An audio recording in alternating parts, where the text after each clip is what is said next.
up. Okay. We'll move on to then item number 4. This is our council reports, where each of our council will report on some of their activities and things that they've worked on the past couple weeks, or in liaison assignments or events that they've attended. And Jake, you look ready. Let's start with your I don't have end. a ton to report on from 2 weeks ago. Did attend the summer kickoff party hosted by the Parks and Rec Department. Had a good chance to sit down with Heath. We had some items with him last council meeting, and he was very appreciative, and I'm glad to see him hanging around for a while. So other than that, police seems to be doing great. Had some communication with Chief today, and we seem to be doing really well. So nothing else to report. Thank you very much. Van. 2 quick things. Hopefully everybody did receive the email on the council and others on the AquaTracks, the app for tracking secondary water use. I would encourage all of us to make sure we do that, as we are the pigs that are guinea, to see how it works and how it's going, to see any adjustments that might be made. And that, they told us, I think, in that string that the water meter number or something is on our utility bill? I think it's the account number that, Just the account No, number. but it asks for both. It asks for the account number and the meter number. And that's all. Really? It didn't for me either. Yeah, when I went Find in, our utility bill, it's on there. Yeah. So there should be lots of instructions that we hope that go out to make that easy. But again, we're hoping for feedback on I love it. making the processes. Committee. And if somebody can't find it on their bill, call our city utility clerk here at the main desk. They can. Okay, if they're looking for it. Yeah. Okay. If you use that online service, what's that called? For paying bills and set up an account. like- That's how I, that's how I. Express bill pay. Express bill pay. Right. Yeah, you can find your account number there too. I would just point out where it has a period on there, don't Leave put in those the out. periods. It doesn't work without that. Last city council mentioned that the cemetery building was under construction. It is well on its way. So if anybody gets a chance, go by, see okay, I like construction, so it's fun to see the progress being made there, and that'll be a great addition to our city. That's it. All right, thank you. Mike. Thank you. Last, I believe it was Tuesday, I had the opportunity to attend Mountain Land Association of Governments had their Economic Development Summit. I don't recall the name. Mike Florence was there too.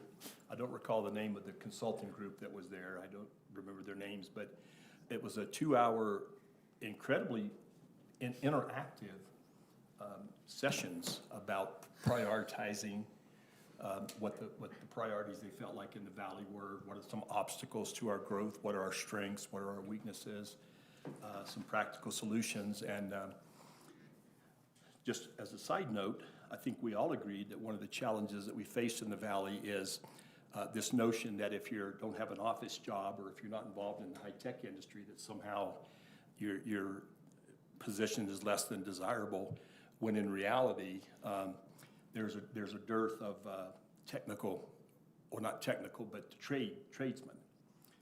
And one thing that everybody mentioned is they really felt like we needed to beef up as a county education and recruiting for tradespeople. I know when I worked at Provo City, we had several aerospace clients come in and want to locate, but they just flat could not find a pool of machinists and CNC operators and so forth like that. So parenthetically, one of the gentlemen told a story about Larry H. Miller.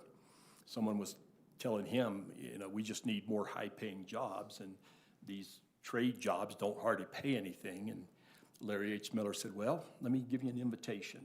He said, I invite you to come over to my main dealership, and I'll meet you there, and I'll take you in back and introduce you to some of my mechanics that make 6 figures in a year, and then maybe you'll change your mind. So we felt very good about that. I think that's an emphasis we need to place. The one comment that I made at the end, and I think it's relevant, but don't know we can do anything about it, is I said all of us are in some kind of government capacity or sit on some kind of committee or task force or whatever over the years, and I've been through this exercise, I can't even begin to tell you how many times, prioritizing, ranking what our weaknesses and strengths are, and so while this was a good one, I think some of us felt like it was just sort of a rehash of what we'd done. And we talked about how it would be possible to have a central clearinghouse for these things that, you know, we wouldn't be reinventing the wheel all the time, but that's probably not practical, but anyway. Mike, I don't know your feelings, but I thought it was very productive. We wrote a lot of notes, a lot of comments that they took, and they're gonna compile and put together and come up with a matrix that sort of reflects what everybody was there, what their priorities and weaknesses and strengths are. So it was definitely worthwhile to attend. Enjoyed it very much. Today, had an opportunity to go take a tour of Spanish Fork, the South Valley transfer station down in Spanish Fork. It's under construction. It's a $40 million project, 109,000 square feet. It is massive, and it is amazing. It's going to be a really state-of-the-art thing, and so that was opportunity, and had a good opportunity to speak with Commissioner Gordon. He's very supportive of what we do and so forth. And then just by way of information, we have received our RFPs back. Wednesday, we meet to grade or to rank the respondents to see which group we're going to go with. But once we decide who's going to be doing the design and the construction planning and everything like that, then we'll probably move to the next phase, which would be bonding to get to improve the existing facility and do some expansion to modernize it and make things more efficient and effective. So that is going on. I don't know if there's a whole lot of other things that I could report. Thank you. Okay, thank you so much. Randy? Thank you, Mayor. Just wanted to acknowledge that some of my former coworkers are here. Former council member Brett Frampton and Mayor Jim Dane are both here in the audience with us. I served with them in 12 and 13. They're fabulous to work with. So welcome to join us. So we're so excited also for our 5 candidates who I know our city administrator will talk about. We have 5 candidates that are seeking 3 seats, and so that's exciting for us to see that as a city. To report on my council reports, the senior center, we've got a barbecue coming up on the 28th, Wednesday the 28th. It's a barbecue at the Pioneer Park. It's $3 a person. The community is welcome to join to bring a senior citizen with you, though. It is $3 with a reservation. You can just call the community center, the senior center, and reserve that time. Also, as far as youth council, we've got a new group coming. I don't have the calendar in front of me. I failed to come with that, but we'll be doing great things in the city this coming summer and in the fall. On that note, though, our Kelly has gotten back to me, and we've got our Life's Hack 101 is scheduled for Wednesday, November 8th. So this year it'll be in November. So we're excited to look forward to that. Also, regarding CERT, we have this weekend from 2 to 4 at our community center is going to be an open house for the public. All day long will be some CERT and other people who have technical expertise learning how to do a shelter at our community center. Anybody that would like to take a look at that and see how it's going, Kelly takes great care in making sure that our community will be prepared in case of an emergency and the long foreseeable future. But from 2 to 4, you may be able to stop by their community center. On that, on another note, just our sister city kicked off their celebration. It was so fun to go to Strawberry Days and be part of what our sister cities does for their community festival. And also on that, I talked to Chief Brower about this on my way in, but while I was gone on my little trip abroad, a hot air balloon landed in my cul-de-sac. Yes, so I get some nice pictures and I send them off to Chief, and there had been an officer that had kind of watched it come down and he was aware of it. They're checking with the FAA, making sure that all the protocol was handled, but our city took good care of our citizens. And my neighbor sent me loads of photographs of what was happening in front of my house in my cul-de-sac. So. Did it come from China? No, it was not that so good, Stephen. Oh, that's good. No, I could look it up, but it is not him. It was not them, I should say. It was a black and white one. It was from Russia, actually. There you go. Sounds like they owe you a ride. Apparently they were trying to appease the neighborhood by offering rides, but I would not have gotten in that balloon since they had to drop down in our neighborhood, so Right. I'm done, thank you. Wonderful, thank you. My newsletter article that will be published into this month talks about Lindon Days, just an encouragement for citizens to look to the website for detailed instructions about what's taking place in August. As I mentioned a couple weeks ago, we have probably the largest parade that we'll probably have in a number of years with the applicants that we've had sign up for that. We're excited about that. The newsletter also will talk about the opportunity for citizens to record through QR code application for trees that have been planted and tree-like shrubs in your homes and your businesses, and we'd like to keep track of that, and hopefully we can do 1,000 in the year 2023 and 2024. That's something that is a goal of the cities to do for our centennial, which will be next year. March of next year will mark 100 years as a city, and we're excited about some events that will take place during the year. And I have a few sample logos for the centennial logo for us to consider as a city council. I'll pass that down the line and just make some comments on that, and maybe we can come up with a consensus of what we want to use for this next year.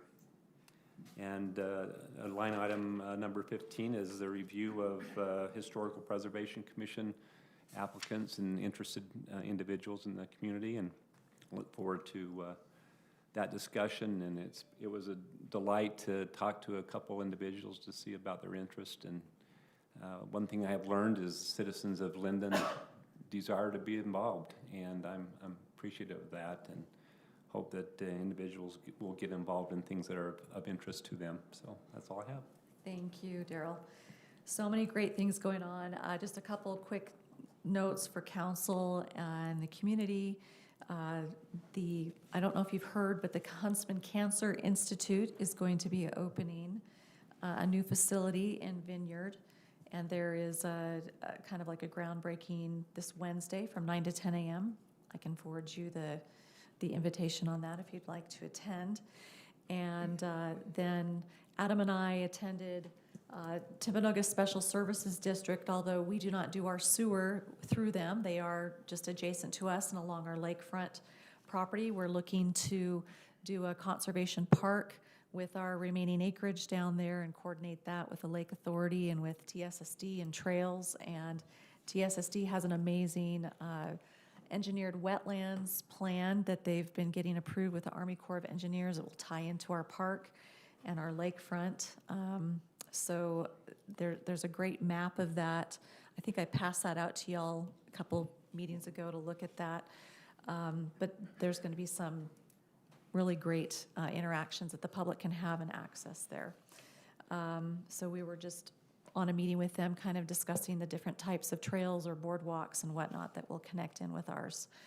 And then also Utopia, I attended the board meeting. We are still a Utopia city, one of the original 11. Currently, financially, they're doing really well.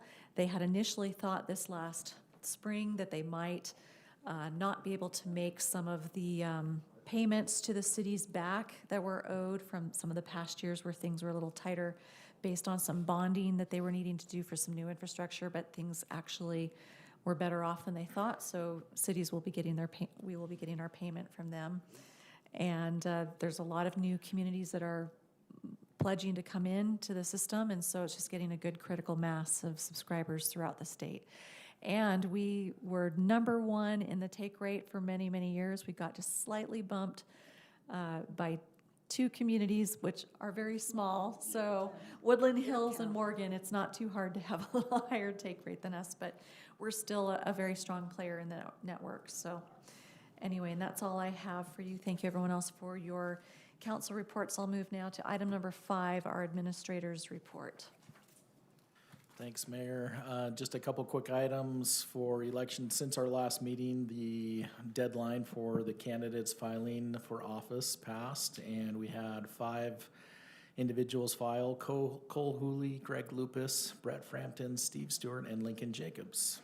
And since there's not more than 2 per open seat, we do not need to have a primary election. And so that's a plus. That saves us some money there also. We contract with the county for all of this mail-in ballot process, so. And then just if you haven't seen this in the news, the general election date officially has been moved to November 21st. So that will be the new due date for those mail-in ballots, so. Will they mail out the ballots will that shift as well? Everything just shifts, shifts, okay. so. They haven't given us any information yet, Jake, when we do, it'll be on the website. They haven't given them list yet. Interesting.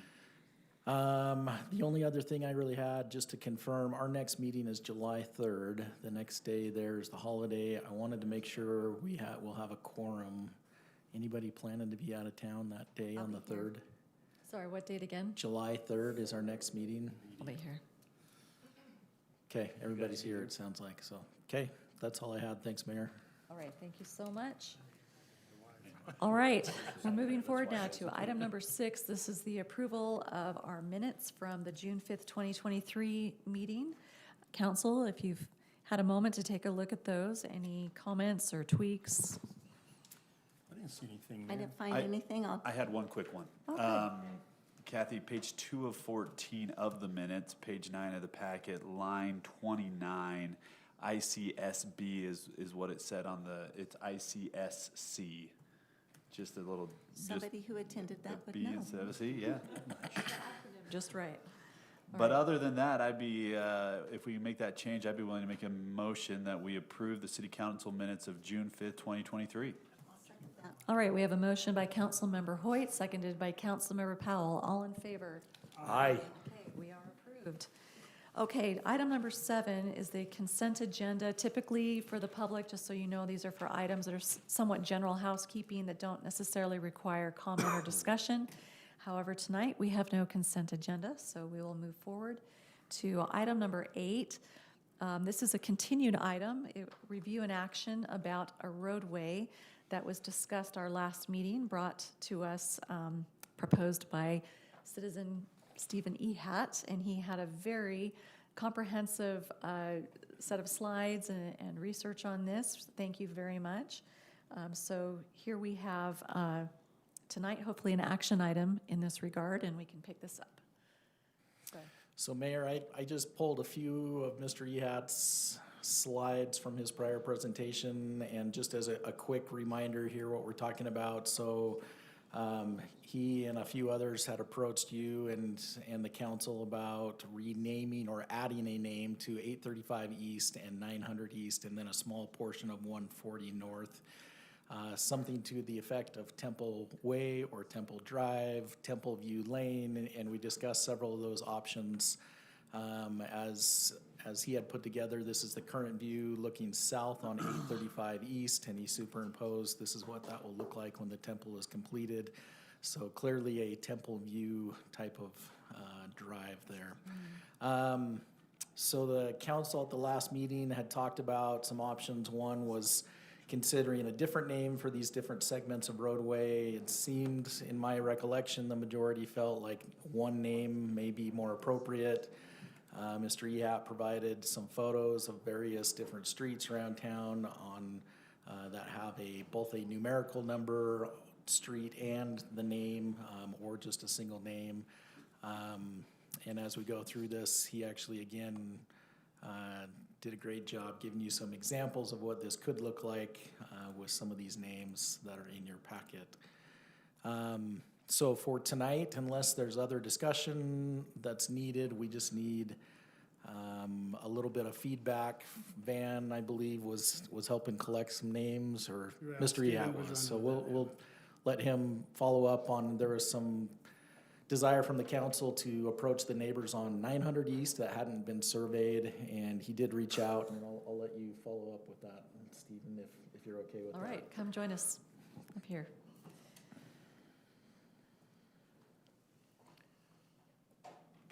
Oh, if you don't mind, sorry, the microphone is not yet on. Push the button so it goes green. Perfect. And everyone online can hear you well. Tell us who you are. Stephen E. Hatt, 167 North, 1150 East. I did reach out to residents on 900 East. I used BIN verified and the county property records website to be able to identify who lived at what address and then try and get some phone numbers and send texts, as Tammy Morse had done previously for 835 East. I'm not a very good salesman, I guess. I got 2 responses. And of course, one of the responses was present at the June 5th meeting. It was former Mayor Acerson, so he was in favor of it, but he didn't respond. But of those that responded, one gentleman said that he wanted to know when this meeting tonight was.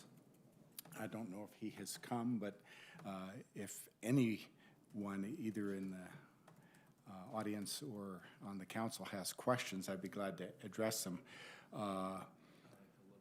His view was that it should be one name from top to bottom, from 400 North to 200 South. I tend to agree with that, as I've listened to the comments that were made in the June 5th meeting, even though I thought possibly 2 names would be a really good idea because it's 2 streets.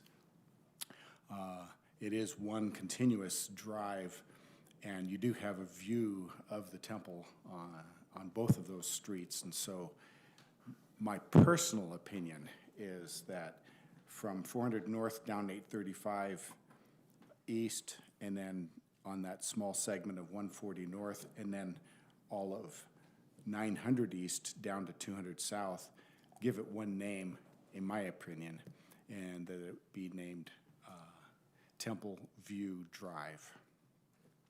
But that, of course, is what the council is addressing now. If you have any questions, I'll be glad to address them. I had responded when that came out. My preference was to name it all, everything. And I said Temple View Lane or Temple View Drive. Either one of those I would be satisfied with. Yeah, I've been attracted away from using the word lane when you're talking about the full extent of so many blocks. Yeah, it's And a little too quaint for the area that it covers. Yeah. yeah, and as far as the signage is concerned, I did notice, I think, that on some of those, drive was abbreviated DR. Yeah, like McKinley Drive.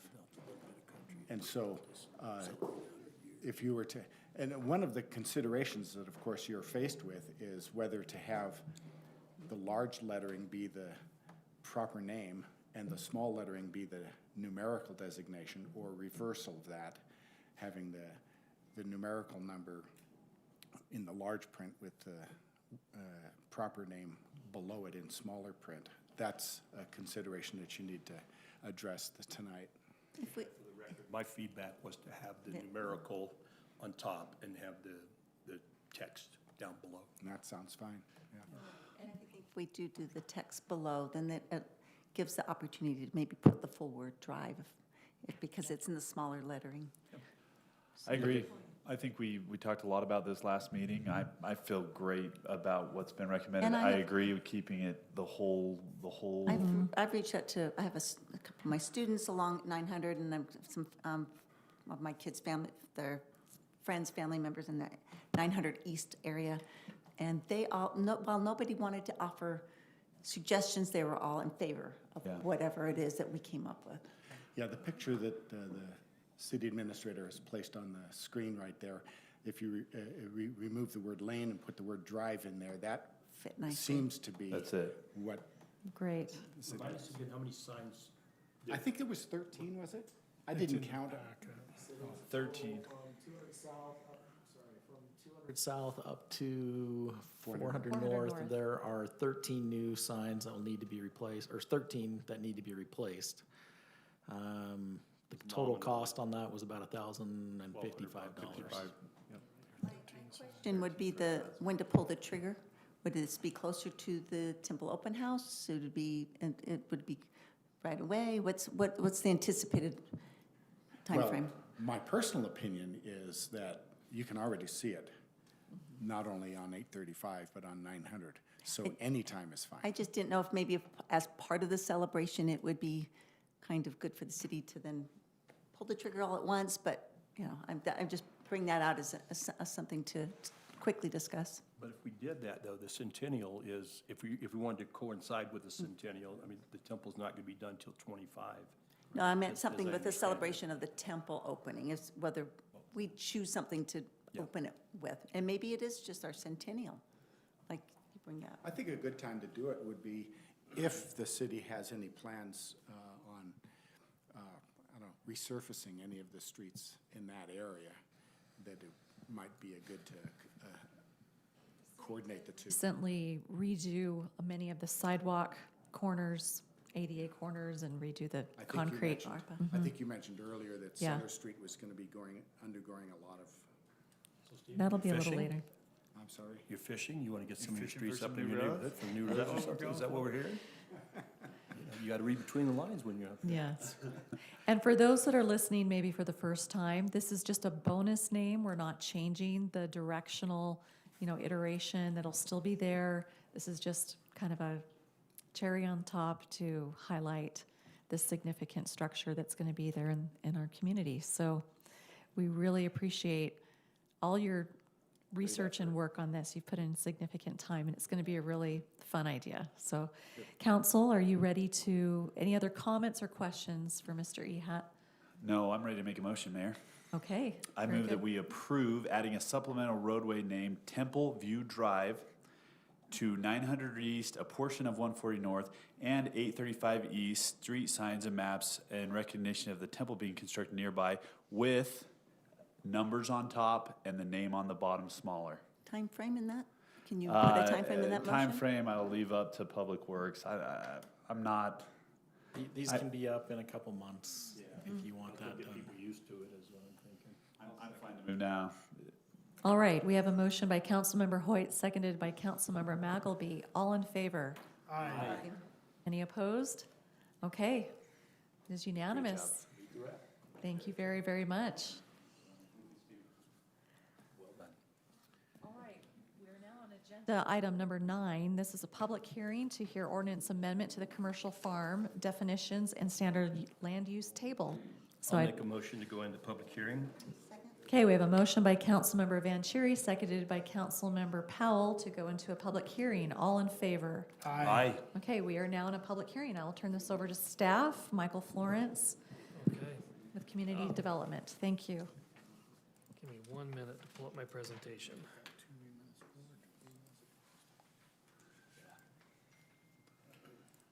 And I understand this, some of us may have already reviewed when these next couple agenda items were before the Planning Commission, so we've had some good conversations already. Looking forward to this tonight. Thank you. That's correct, thank you. Okay, It's great to be here with you. So this evening, I'm going to present all the items, so 9 through 13, and then, I think it's 9 through 13 on the agenda, but, and then you can open them up as you need to and make your motions as you decide on those at the end. So, so we're here this evening for, there's 5 different applications. We've been working with Mr. College on these items.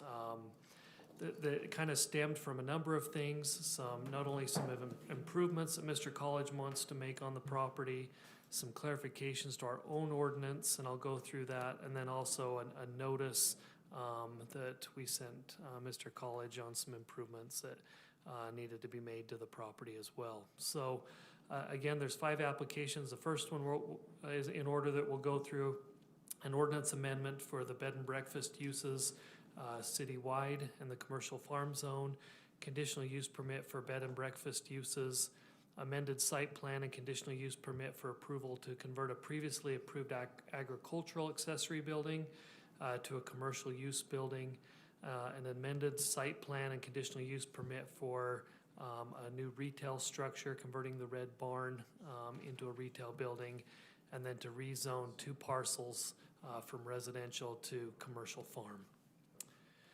Just to familiarize you with the property, and I know you've all been there, but just starting on the west side here. This is where the red barn is located, you'll hear of the application to convert that to a retail building. You've got two event buildings here in the middle, an office here in this building with currently a short-term rental on the second floor. The farmhouse here, this was Mr. College's previous home. He currently has just built a new home here. You've got the castle property. This building here is one of the new commercial buildings that you'll hear this evening. And then this building is a shop and has two short-term rentals on the second floor. So the purpose of the commercial farm zone, it's mainly to help preserve the agricultural land in the city, to give property owners the ability to have some commercial uses to help supplement that agricultural property. It requires, the ordinance, commercial farm zone requires that 40% of the property remain in an agricultural use. And then it says, although the intent of the zone is to promote agricultural uses within the city, the zone may be utilized as a holding zone to allow reasonable options for income from agricultural and/or commercial uses for a period of time before developing the land in conformance with the general plan land use map. And so, a couple things as we go through this for you to consider tonight. The Planning Commission gave recommendations. They unanimously recommended approval on each one of these applications. They added some other conditions as well, and we'll go through those. But as a couple, 5 conditions as you consider these. As more commercial uses are proposed in the commercial farm zones, does this application proposal meet the intent and purpose of the zone? So again, we have 2 zones. We've got where Walker Farms is located, and then Wadley Farms. Letter B, consideration of the Lindon City Street Master Plan map and the construction of the future Main Street connection, ensuring that each proposed use meets the requirements of the commercial farm zone, the installation of public improvements that are required for all commercial zones, and the number of existing dwellings on the property and how this relates to the proposed bed and breakfast units. And so like the mayor previously said, the Planning Commission, they're the recommending body on this. The council decided that you wanted to be the final land use authority, so that's why it's before you this evening. Just development history. This kind of started in 2000. There had been some private receptions, as I read from the past meeting minutes. There were some private receptions there. The college has worked with the council at that time to approve an ordinance to allow an admission charge for private events in some of the historic buildings there. 2001, a conditional use permit was granted by the Planning Commission for a reception center. 2011 is when we created the commercial farm zone. We also gave the Planning Commission also gave a conditional use permit for the castle building. 2017 went through, there was an addition to the castle, and then in last year we rezoned one of the properties so Mr. College could build his new home on that property, and it was met the requirements of the owner-occupied requirement of the commercial farm zone. So to start with the first application, sorry about that. This is amending the commercial farm zone, not only to discuss the bed and breakfast ordinance amendment, but also develop some standards in the commercial farm zone. And so currently the ordinance talks about dwellings. It permits 3 dwelling types: a single-family dwelling, an accessory apartment, and a caretaker or farm help dwelling.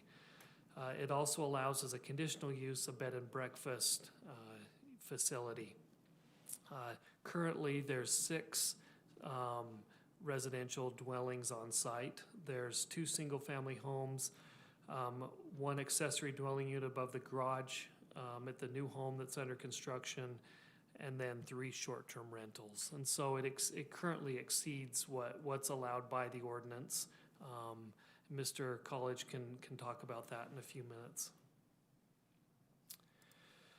And so what we've done, the ordinance, the commercial farm zone doesn't have a definition, or our zoning ordinance in general doesn't have a definition of bed and breakfast use. So what we've done is created two different definitions. One definition that would apply generally throughout the city, which is the top one, and that's kind of your standard bed and breakfast definition, and says in which means a building of residential design in which the property owner lives in the facility as their primary residence, where one or more guest rooms, but not more than 3 rooms, are rented out by day with a maximum building occupancy of 10 individuals, and offers breakfast to overnight guests within an internally incorporated dining area. So that's just your standard bed and breakfast definition. The second one is a bed and breakfast farm retreat dwelling, means the providing of limited commercial lodging accommodations within the commercial farm zone where 1 or more guest room units, but not more than 4 guest room units that meet the requirements of 1751-075 and are rented out by the day. For such lodging accommodations, the property owner shall live on site as their primary residence and provide breakfast to guests within a centrally incorporated dining area. So I came up with those two definitions. Any questions on those? This question for you Yeah. is, how does a bed and breakfast farm retreat dwelling differ from anything that's in the state code for short-term rentals, if any? Yeah, so How do we we're- differentiate between Yeah, so those two? we're separating these. 'Cause And if we do that, then it puts us not at odds with the state, or? And it doesn't put it at odds with our own ordinance too, because we currently don't allow short-term rentals in the commercial farm zone. Okay. So, and then our standard land use matrix, it conflicted with itself a little bit already.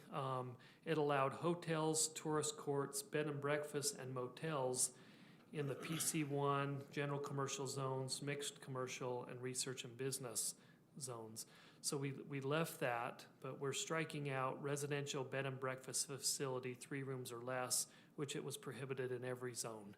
And so there was some zones that had allowed it, and then some zones that didn't allow it at all. And so we're just getting rid of that use that says bed and breakfast for 3 units or less. And then it doesn't show commercial farm up here, but it specifically calls out commercial farm in that particular zoning ordinance. So we get into some specifics about bed and breakfast in the commercial farm zone. So this would allow 1 guest room for 4 acres. And so the colleges have about just over 18 acres, 18.3 acres. So this would allow up to 4 bed and breakfast units. At Walker Farms, they have 7 acres, I believe. This would allow 1 bed and breakfast unit. For the commercial farm zone, guest rooms may be located in one facility or separate units. The development standards all have to be met, so that'd be meaning the setback, the frontage requirements, sanitation requirements, and the Utah administrative rules have to be met, and the rooms have to meet building code and fire code requirements. And so this would be the 3 you'll see in the next application. But so right now the proposal is for 3. So those 2 short-term rentals above the garage, and then above the shop, and then the 1 short-term rental above the office. Those would be all converted to bed and breakfast units if you approve the next application. I have a quick question, just clarification. So the historic home has multiple rooms that could be a bed and breakfast. That would be considered 1 unit, or is it's not each room? That's correct. Okay, so that would be 1 unit. So we're looking at these as separate from one another. Okay. Yes. Thank you. Now, the farmhouse is currently being used as a single-family home.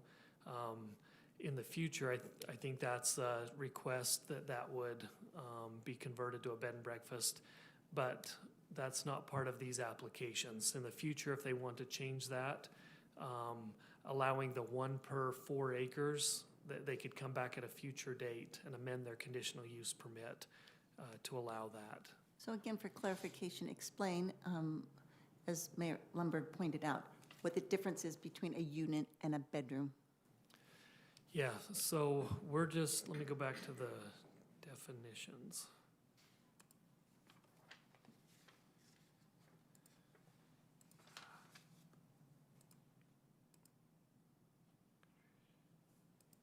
Oh, sorry, it's not showing up.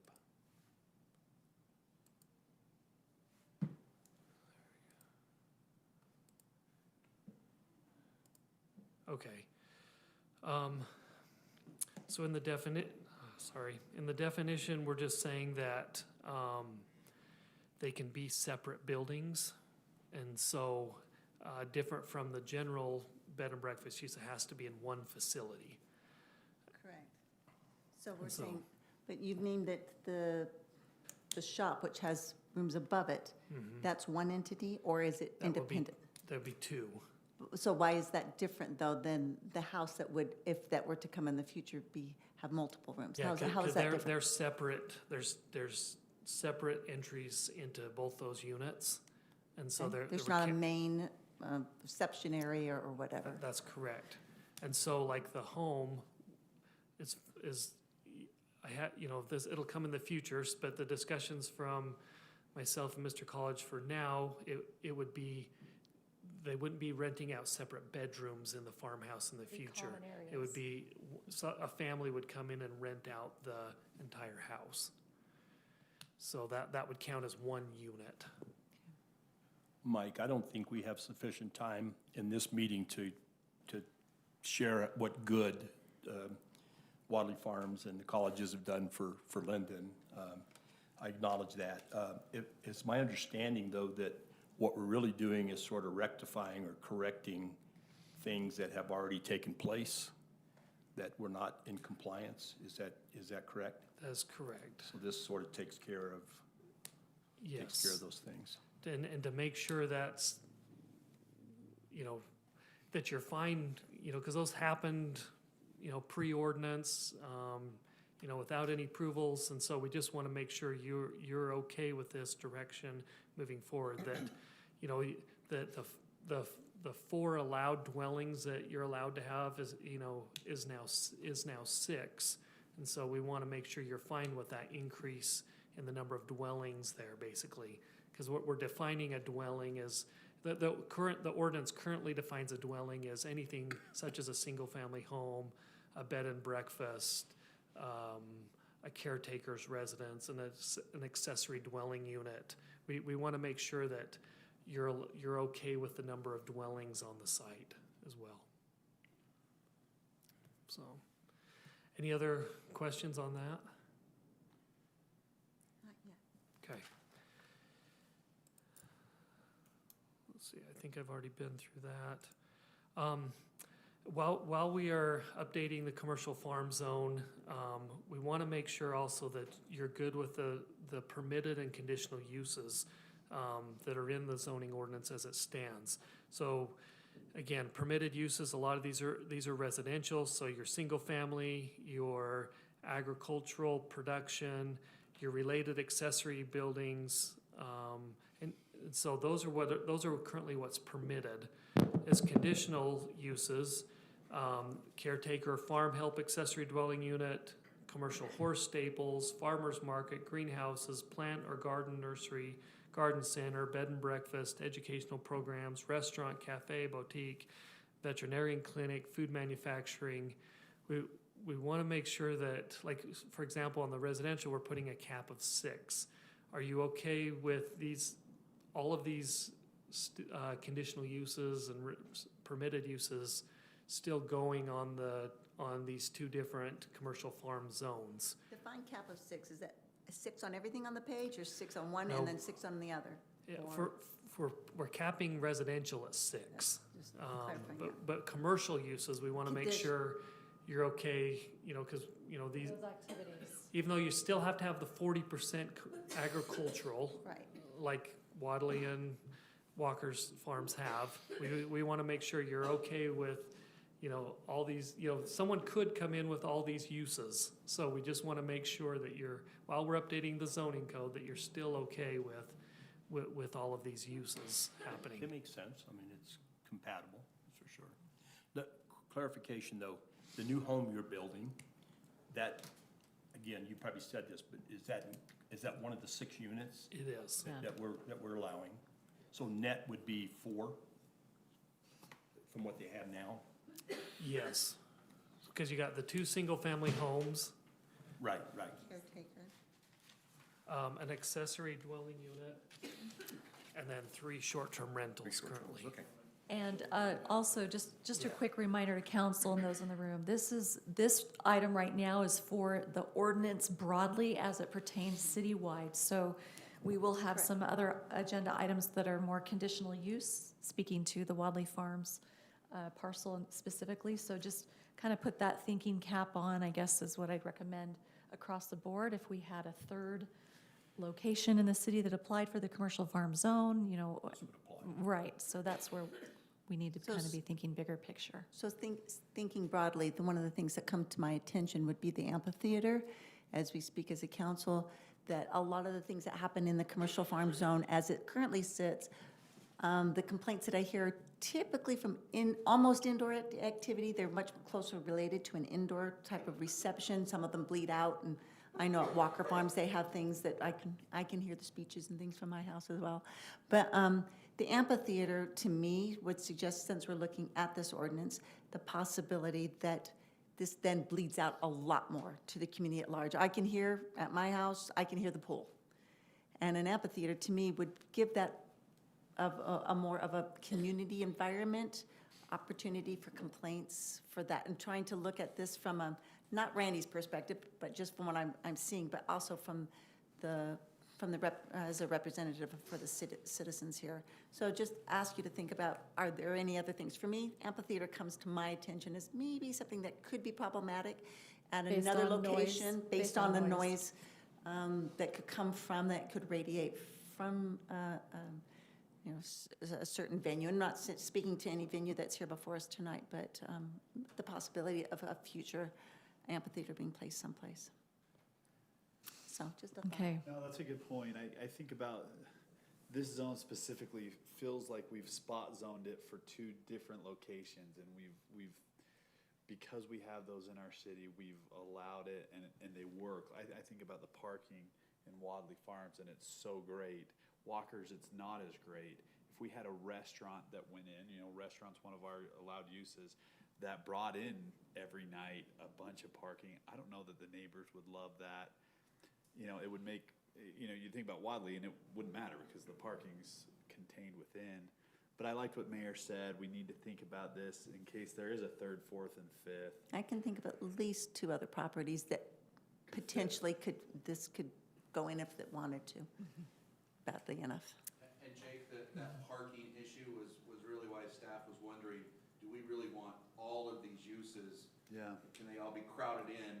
They all have a certain number, and that's why we're wondering, maybe we want to put a cap on. A limit. or what if it was staged based on acreage? Or something You could have like so that. many per, you know. Because one of Oh. those, one of the little locations are in an area of the city that it would transfer, the sound would transfer. If the commercial farm zone would go in, say, along Canal Drive, the topography would make it so that it would radiate down a little bit more. If, I'm not saying that they would ever do that. We do have the noise ordinance and the decibel, you know, and the evening hours and whatnot, But that yeah. does become problematic. I'm trying to have our police department trying to police that, so to speak. Yeah. So just, if possible, like to take that off, so. All right. How much further do you have in your presentation, Mike? Do you want me to finish like each application, or do you want to do one at a time and have me present them? We do have a quick public comment, but usually we want to finish the presentation, but. This one, I think I'm finished with the Okay, ordinance. very good. All right. Go ahead and state your name for the record. Hello. It may be Oh, Mayor, have you opened up the public hearing? Yes, Okay. yes. Yes, just for this one item. for this one. Yeah. Yeah, we've had this discussion regarding the commercial farm zone, and it's sensitive that it allows as a segue for anyone who says that they have animals then to put into a residential area all of these entities that you're discussing. Anybody who has 5 contiguous acres. And so that means they're really preserving 2 acres of farm zone, while the other 3 can be dedicated to these other buildings. And maybe that's not all that appropriate, because the purpose of the commercial farm zone, of which Adam and Jim Dane and I put together, was to facilitate preservation of farms by these other entities, not the other way around. And one of the suggestions you could make now is that instead of saying 5 acres, you could say 5 greenbelt acres, that this is required, that they convert their land back into greenbelt. And you do that by farming it for 2 years, and then you appeal to the county to have it in greenbelt. And that allows, I think, it disallows someone to come in and put together a commercial farm entity with really the intent not to farm or produce entities. And that's the first comment. The second comment is, as we go down these items, I put together an overview of where it is that we have gone with this and why we started, and how it complements the overall master plan of the city. And instead of maybe looking at the trees, it maybe have helped to go over this overview to see where we are and why we're proposing what we are doing as you go forward. So that would be my suggestion. Thank you. I'd like to just kind of reiterate what Councilmember Vanchery said. It says it would take more than a meeting to say thank you for all the things the colleges have done for our city and all the things that you have made possible. And even this farm zone as a possibility because of some vision that has been made by those that are present here tonight. And so thank you in advance. That I know that the council, by and large, sends our thank you to the college family. But as we look at this as an overview, it's our responsibility as all elected officials to make sure that not only your vision for what your parcel is, that there's a continuation of the values of Lindon across the board in every parcel in Lindon, so that all of the homeowners, all of the businesses, anyone who owns property in our jurisdiction feels that they're heard. And so your vision, though lovely, might not be somebody else's 5+ acres vision.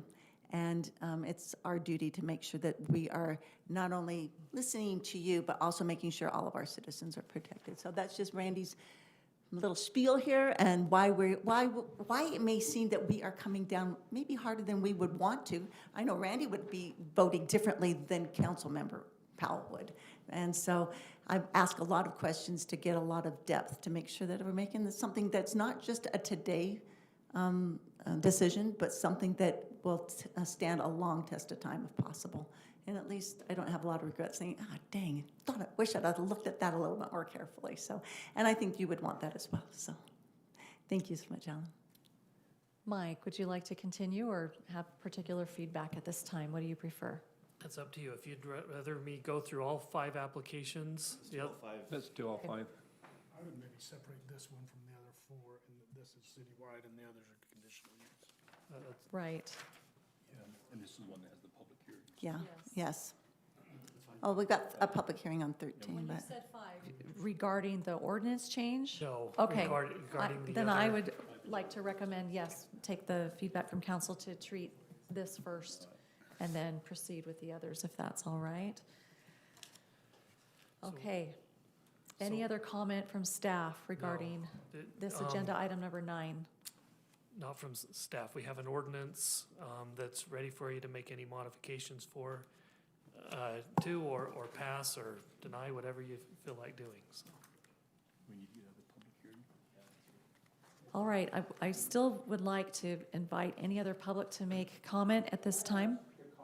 Yes, please come forward. I'm Russell Rogers. I live next to the college. Okay. With what they were saying about the one place wanting a restaurant, or opened a restaurant there, I think it was Walker or somewhere over by there.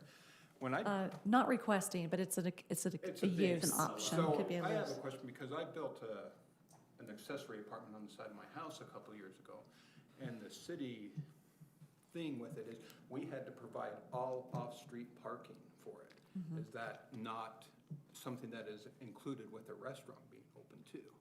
If that is a problem in the neighborhood. That's what I want to know, because why would I have to do it for a single-family thing? I have to provide them off-street parking, but a restaurant can take up a street. Yeah, it would definitely be required off of, it'd have to be on-site off of the street, yes. Okay. Not would be required. I kind of Yes. got the impression that everyone was parking on the street and the neighbors were kind of complaining about the. It kind of depends on the location and what's happening, and Some of so the we're not events- so much on this Yeah. particular zone, this particular commercial farm zone, but it has been a problem in some. At event center, other event center locations. Well, I Yes. think like Walker Farms example, they use the overflow parking at the school. School.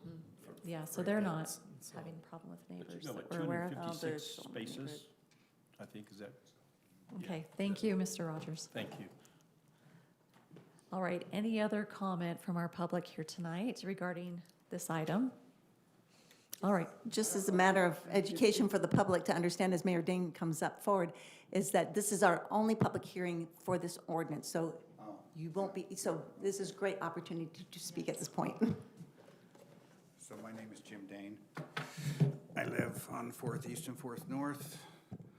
I'm happy to be here. I appreciate all the great work that you guys do. So I'm here because I was there when we had the vision. Now, I'm going to speak for myself. I'm not going to speak for all the council that was with me at the time that we made the decision, but we were watching development, just take chunk after chunk after chunk, which is good. We love everybody to move in, but we sort of wanted to say, is there an alternative to this? Can we slow this down? Everybody would say, well, if you want to keep cows on there, you better just buy it yourself and raise cows. Well, that works if you got a lot of money, but, cows aren't a cash crop. So we decided, at least, cows aren't a cash crop. I'll take that back a little bit. They can be, but you get my point.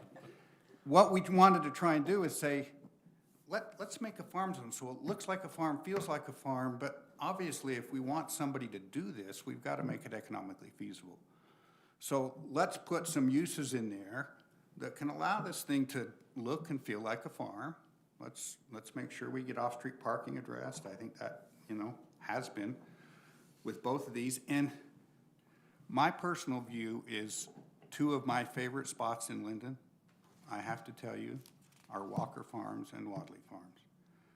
And I go past one as much as I go past the other. When I stop at that stoplight on Main Street and look up at that tree at Walker Farms, I just want to go park under it. They've been beautiful things. Now, neighbors may have a different view. I don't know. But to me, this whole commercial farm zone did exactly what we wanted to do. Let's do something in lieu of development. Because when we do development, we cut it up into lots, we build fences, we build roads, we do everything that just sort of doesn't look very farmish. And we lose something. So these two, and if we got 2 more or 4 more, if we can make it a viable alternative for somebody instead of development to do that, I think it only enhances our city. I liken it to an oasis in Yeah. an urban Yeah, setting. just a little urban I mean, oasis. especially what colleges have done. I mean, it's gorgeous, it's beautiful, it's pastoral, but yet it's not visually obtrusive. When you drive by, it's properly screened, it's properly, parking's handled on site. So, yeah. Yeah, and I think we've got a minimum of 5 acres, and if we say, look, in an effort to generate a little revenue other than producing peaches and sheep or whatever else you're gonna do, you can do some Airbnbs, and we do 1 per 4 acres. It seems real feasible. I haven't looked through all of the conditional, or all of the allowed uses, but obviously that's something that you guys would want to address. But from my standpoint, these things have done just what we hope they do. absolutely. Thank you. Thank you. Thank you. And I was serving on the Planning Commission in 2011 when this all started, so it's been a great journey for those of us that have kind of watched it develop and the vision of it, and these both are gems in our community for sure, so we really appreciate it.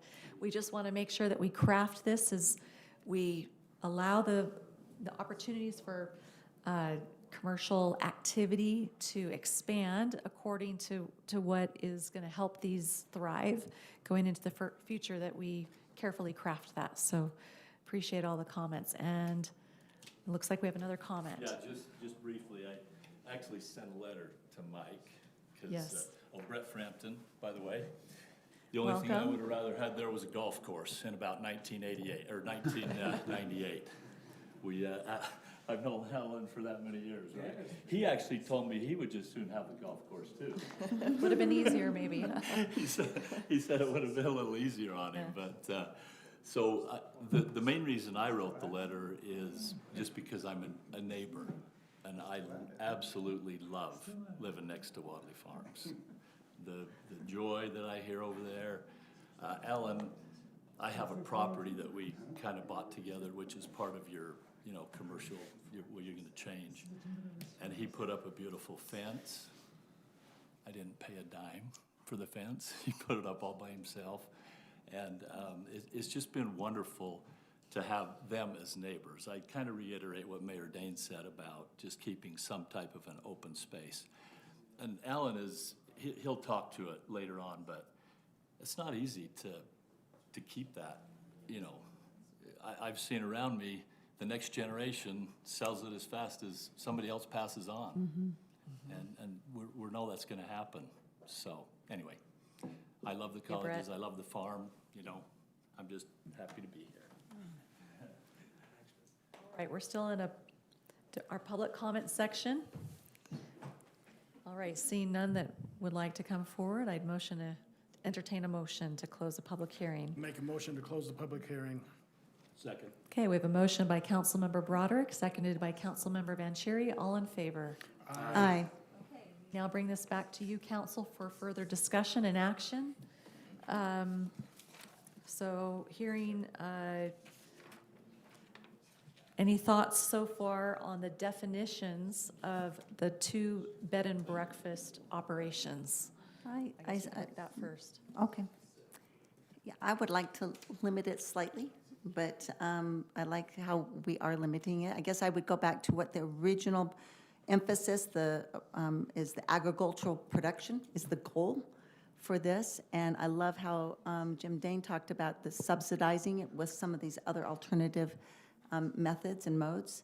But I also want to make sure that it's not getting out of hand, not saying that it is, but I want to make sure that the public understand that this is very important to me, that we don't let this get too big and too broad. I am concerned about, in this particular one that's coming up after this, is it's not coming up after this, the potential for the old house on Wadley Farms to be more than just one. I don't know if we don't make sure that the number is tight, that it could be more than just the house being to one family. It could, if somebody else chose to, come in and make it multiple rooms, like a traditional bed and breakfast would be versus a short-term rental. So that would be a small concern of mine, and as far as an unintended consequence if we don't make sure this is nice and tight. Thank you, Councilmember Powell. I believe staff did say that would potentially be brought forward in the future for a discussion, but that is a good thought to have in mind as we consider the 2 definitions for bed and breakfast uses and the overall units, dwelling units in the zone. Any other thoughts regarding that? Okay. What do we think about the Greenbelt comment for the acreage being transferred? Well, the county now no longer requires 5 acres as a minimum for a green belt. No, I mean for somebody to form a new commercial farm area, that it would have to be Greenbelt first and then make the move to commercial farm. Oh, so that would eliminate the ability to maybe aggregate parcels potentially, if there were. Well, it slows it individual down. homes, It takes yeah. 2 years to do that. I think it can still happen, but it keeps the agricultural feel, if you will. And I don't know what places that impacts or not. It's just, I thought it was a good suggestion to be considered and discussed a little. to play devil's advocate on that, then would that potentially prohibit people and they would just go off and sell it as a development versus? Open space is just as Yeah, I mean, important, maybe, as I agree with agriculture. Dan, but I'm just worried about the potential outcome that way. I think we all want that open space, so. Right. This has been so successful. I think I agree with Randy. I liked that comment when I first heard it. I thought, yeah, that's probably right. That's probably what we should do. But this has been so successful. You know, credit to councils and commissions previous. I'd like to see as many of these as we can. And I was just on Google Maps. There's not a lot of spaces left. There may be one or two that you could aggregate. You know, I think this is a positive thing. And so, I don't know. I think I'm with you, Randy. I think that's a wise comment that maybe it would deter people from doing this, which is a really pretty great thing. It's such a Lindon thing. It's a two-edged sword, isn't it? Yeah. So I do have qualms with that. So making sure that we're tight at the same time, but accepting, so. What about the topic regarding all the commercial uses being open to any size commercial farm versus maybe? You could only pick and choose. Can we do like with our animal ordinance? Yeah, where there's like a tiered options. That was one thing that was brought up. So right now, on any 5-acre piece, they could have up to 6 of these uses. Home, no. They would have to qualify. No, so separate dwelling versus the commercial farm uses. Fine. So dwelling is 1 per 4 acre. Okay. But the uses that are listed here, I guess the comment was made, you only would have to dedicate that 40% to agricultural, would essentially be 2 acres, and then the other 3 could be a whole myriad of these items. Any and all, potentially. Is there a concern with that or not? I don't see that you're gonna get, I mean, you may get 1 or 2. The market doesn't call for it, right? Yeah, I don't think you're gonna get a multitude of these kinds of uses. Someone coming in and says, I wanna do a restaurant with a food manufacturing component to it, along with a veterinary clinic. I don't see that. I have a quick question for staff. Looks like they're 2,000 square feet is not huge. I mean, it's not. Adam, would you know, so of these uses that are listed in the conditional uses, which of them require a review by staff for insular off-street parking? We know the reception center, restaurant, any others? List? All of them would probably require a look at parking. Okay. So I don't, even a single family ADU is required to have a certain number of parking stalls. So I don't know maybe that we would just not even look at parking. Which ones have specific assigned parking or not, or is it all conditional? Each time something came forward, it'd be a conditionally reviewed? Several of these do have an assigned number in the land use table that then. That's what I was getting after. Parking ordinance. And so there's so many parking stalls required per square foot of certain. And that may limit right there. Could they share parking? You know, if you could, with the reception center, you could have a restaurant on site. Have you ever come close to filling up all the sites you have, all the parking spots? One time. Lindon Hack. Life hacks 101. Oh, yeah. It was a life Yeah, hack when I was and a there. reception, and it was kind of chaotic. There was both the reception and great. our life hack. Thank you. Ride your bike and phone it back. Sorry, did you have a comment there? Okay. I would just make a comment or two. First of all, I hope everybody that's here and anybody watching online, we've received multiple letters from individuals in the community. Want to know that we appreciate those, we read those, we review those. We take those points very seriously.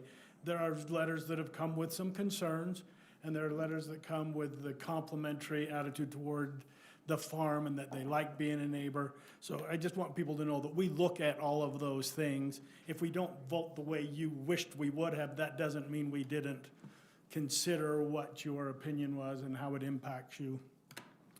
But I'm gonna throw out a thank you to the Wadley Farms as well for the wonderful contributions to our community.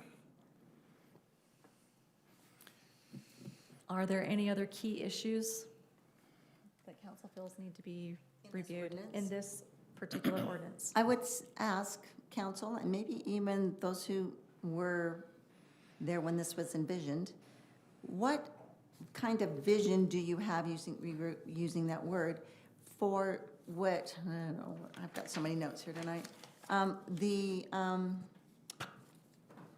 The 2 acres that you have to have for agricultural, what kind of proof, if any, do we require that they are being sustaining? Because it does say in the ordinance that they need to be profitable, and I think that the intent is, that it is intended to be profitable, not that they have to be profitable. I could be wrong on that, but what kind of proof? You have to be profitable. And I think that's hard to prove on a consistent basis, at least annually, when some of the economies. But how do we maintain that as part of that agricultural goal that we have, and showing that? And I say that not only as just how do we make sure this happens for this ordinance, but also to give confidence to our citizenry that this is one thing that we are having oversight on. How do we have proof of the 2 acre productivity Yeah, plus? I mean, right now, before they can develop, we require that they identify the 40% Okay. requirement, and, you know, really, we just make sure that it continues. I mean, for example, the Walker Farms, I know he raises alpacas. I mean, it says that 40% of the property must be maintained in an active agricultural production and be managed in a way that there's a reasonable expectation of profit. Correct. I don't know how to tell on that. And I mean, don't know it's either, and I ask that, I guess maybe a little bit tongue-in-cheek, but not only for the 2 that exist, but the potential for some in the future. How do we make sure that they are profitable? Because I have heard some comments or concerns that are these CFs profitable, or trying that as being maybe part of their benchmark? You know, Randy, what I would articulate is we do have a standard set by the state in their green belt, where they do require a similar type of language. I actually think that's probably where this language came from. That we're not gonna go and audit books, but there has to be a reasonable effort made, and that's you can show, this is what we invested, this is what we got out of it, and we're not just letting Get land pasture go, sit there, yeah. to go fallow. That's the standard that's out there that we can use, and that's what I would anticipate we'd use if this became an issue. Well, am I correct in understanding that if someone came and wanted to rezone their property to the commercial farm zone, that they would have to already be an active production? Someone wouldn't come in with, just betting on the come that. They could do it No, they after the could turn fact. it into such. Yeah. And that's when they'd have to present a plan, that's why it's talking about having a plan that could. Which is what Walker Farms did, if you recall. Well, they had already been doing the llamas, but not on a commercial scale like that. Okay. Well, I would say that, I guess what I'm trying to avoid is the potential of another CF coming in and under the guise wanting to be, let's just say, a reception center, and saying, well, then I'm gonna grow whatever. I'm gonna grow dandelions, production way. But no, that they would come in under that guise of the agricultural, and we want them to meet some sort of a standard. How do we do that? Do we do that? Can we do that? Because, in order to keep them, because like Lindon needs 1 more reception center. Right. Per capita, I think we have the biggest. Don't we have 9 or 10 now? We just lost one. so, Okay, Okay. 9 or 8. But yeah, Randy, we would use Bella that, Vista, I think. Really? we would use that same standard set by the state in determining profitability or economic use under the green belt. Yeah, I like what you're saying there, Randy. But I like the definition that's given already there. I think at least for me, To gets include me to that? where, yeah, it's Would you satisfying. include that, the state's, or is No, it? the part we already read that's there now, Okay. already in place. Okay, thank you. I just interject the fact that is such a soft language, for green belt. And that's why if you stipulated that it be 5 acres of green belt, that automatically indicates that there is some land that's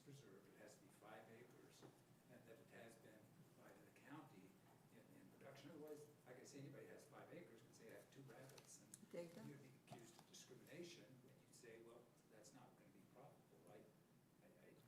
Defined to profitable too, at the same time, so. Can you read that portion again? That is for the male or female rabbits. If you're just getting a litter every Oh, year. go ahead, Adam. A comment from my recollection when we did this, the entire reason we allowed all of these other uses is because farming is not profitable for a lot of people. I remember that. And so the entire point was allow these things to be in the commercial farm zone to help offset the costs and burdens of farming. And, I mean, Ron Anderson, I don't know if he was on the planning commission at the time. He but was. His phrase was always, we're gonna farm until we run out of money. And so, at some point, they sold their land and their farm because they weren't gonna make it continuing to farm. And so, the intent of all of these other types of uses was to have profit-generating businesses that could offset the costs and burdens of some sort of Preserving open agricultural space. use, some sort of open space that we wanted, we cherished, we wanted to preserve.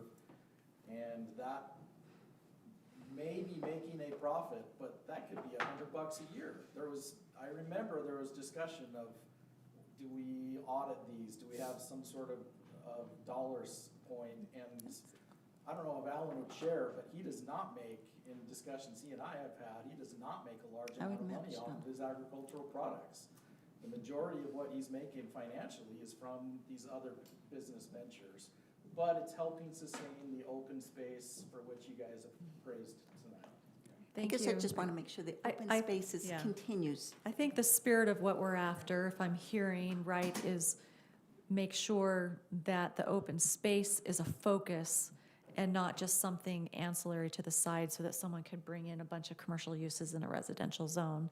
But if there is a true effort to some sort of greenbelt production type qualified activity. So in that language there, is there something the council wants to do to change And that I've or pulled strengthen that it? up. Okay, so we Here's- can review that. Say continuous land, so they can't own 3 acres here, 2 acres here. Correct, has to be contiguous. Contiguous, yeah. When we did this was 12 years ago, we, of course, did not know the future. We didn't know where we were going to be and how this is going to evolve. If I would have, we would have bought Oracle or Tesla or something else, not done this, and done what the Andersons and everybody else did, we'd liquidate. But we haven't, and we're down the road. So Adam and I worked with these different options that we thought, well, maybe a veterinary clinic or an amphitheater and some of those. And as time goes on, it probably would be wise to consider tightening it up and including the threshold for what one can do to qualify for a commercial farm. Because someone then with this 5 contiguous acres can come into a residential zone and put any of those things in. And I think we're somewhat defenseless in accusations of discrimination. That they have 4 rabbits and they want to put a veterinary clinic or I don't know, I think it could be tightened up. That's my feeling, is that we're at that point, it's before us, we might as well try to tighten it up. The colleges have been good stewards of this ordinance, have not taken advantage of it in the fact of trying to put everything that's on that list on their property. And, right, and so we might have some other issues, but we don't have any issues with the amount of things that they have put on their property. I guess my point is, I go back again, it is a pretty complete list, but I don't think there's any way that you would get so many of those uses at the same time that it would breach what you're trying to prevent. Would you want an amphitheater in your neighborhood? Just, I would ask that to anybody. I think there are ways that you can do that and remediate some of the concerns. Just because we're in a residential neighborhood, and Yeah, this, no, I so understand that's what my biggest concern would be that. Outdoor plays going on. They could also happen in a city park in a neighborhood Well, that's what too. I was gonna say, you got Correct. Sarah, that's in a residential neighborhood. But, You do that perhaps, with I time. don't know that anyone cares, is there anyone that's wanted to do an amphitheater with one of these? Is that something that's gonna So then why does it need to be in matter there, I guess? at this point? I mean, that's an easy strikeout. Yeah. We can make if that's Yeah, something. that's one I would be willing to strike out. I mean, So, and then, go ahead. Sorry, if I could, Mayor, just a couple Yes. thoughts. I'm sure we could come back if there's some more discussion needed on just this paragraph, the list of uses, we could bring back some ideas to limit the number of these that could be selected. We could look at square footage limitations on these types of things. Similar to what we did with that food manufacturing thing. At the time, there was concern somebody could come in and put a meat rendering plant here that's gonna stink up the whole valley. And Oh, so- I've lived next to a tallow factory. You don't want, they don't, yeah, they try to sell those homes on the weekend when the tallow factory's closed. I think that's a great idea to maybe bring back a little more research and data on this and maybe discuss at a future time. Council, would you be amenable to that? In the meantime, I think we could move forward here on this, what's called out here on this action item, just to update the ordinance regarding the dwelling units allowed in the CF zone and the definition of the bed and breakfasts. So any further discussion, we probably should circle back to that here for this agenda item number 9. It's on page 33 is the sample motion, and if anyone has any further comment on that, if we might feel ready, good with what staff has proposed and what the Planning Commission has also given a recommendation on. I'm comfortable with it. Randy, if you want to make a motion including your strike, I'd second it. And we will bring, so what we're suggesting is we'll have staff bring back the ordinance regarding the uses and. And we get Walker Farms. And we all could, this stuff. right, we need to give, right, so I'd be a little hesitant necessarily to strike the amphitheater at this moment if we're gonna make this a broader, discussion in the future. Would you be okay with that? If Councilmember we're Powell? gonna come back in the real near future before I leave office. Oh, certainly, yes, we're talking like, I'm just, otherwise I'm No, gonna be out there this'll with be it with pretty Brett. quick. Or Brett will be up, who knows what will happen. I'm okay to strike it and come back soon, so. Okay, okay. I don't think anyone has any iron in that fire at this moment, so. Okay, so I'm going to make a sample motion here, is I'm going to move to approve ordinance 2023-05-0, updating the Lindon City Code, am I on the right one, Brian? Okay. Code Commercial Farm Ordinance and definition, and the standard use land table as amended with striking out the use of amphitheater. I'll second that. And you're going to come back soon. All right, we have a motion by Councilmember Powell, seconded by Councilmember McAbey. Any further discussion on the motion? Okay, all in favor? Any Aye. opposed? Okay. We have passed that. Okay.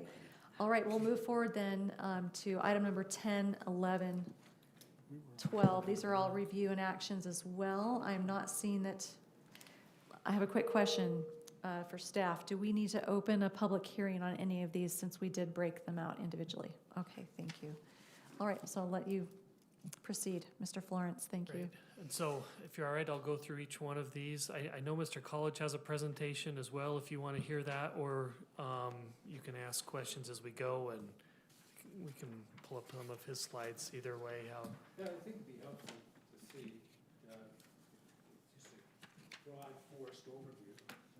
We'd love to have you come to the microphone so those online and also for the recording can I hear say you. it's a broad overview of why we did what we did, where we're hoping to go with it. So, again, we don't know the future, but we have some sense of where I think it can go and should. So if you would humor me.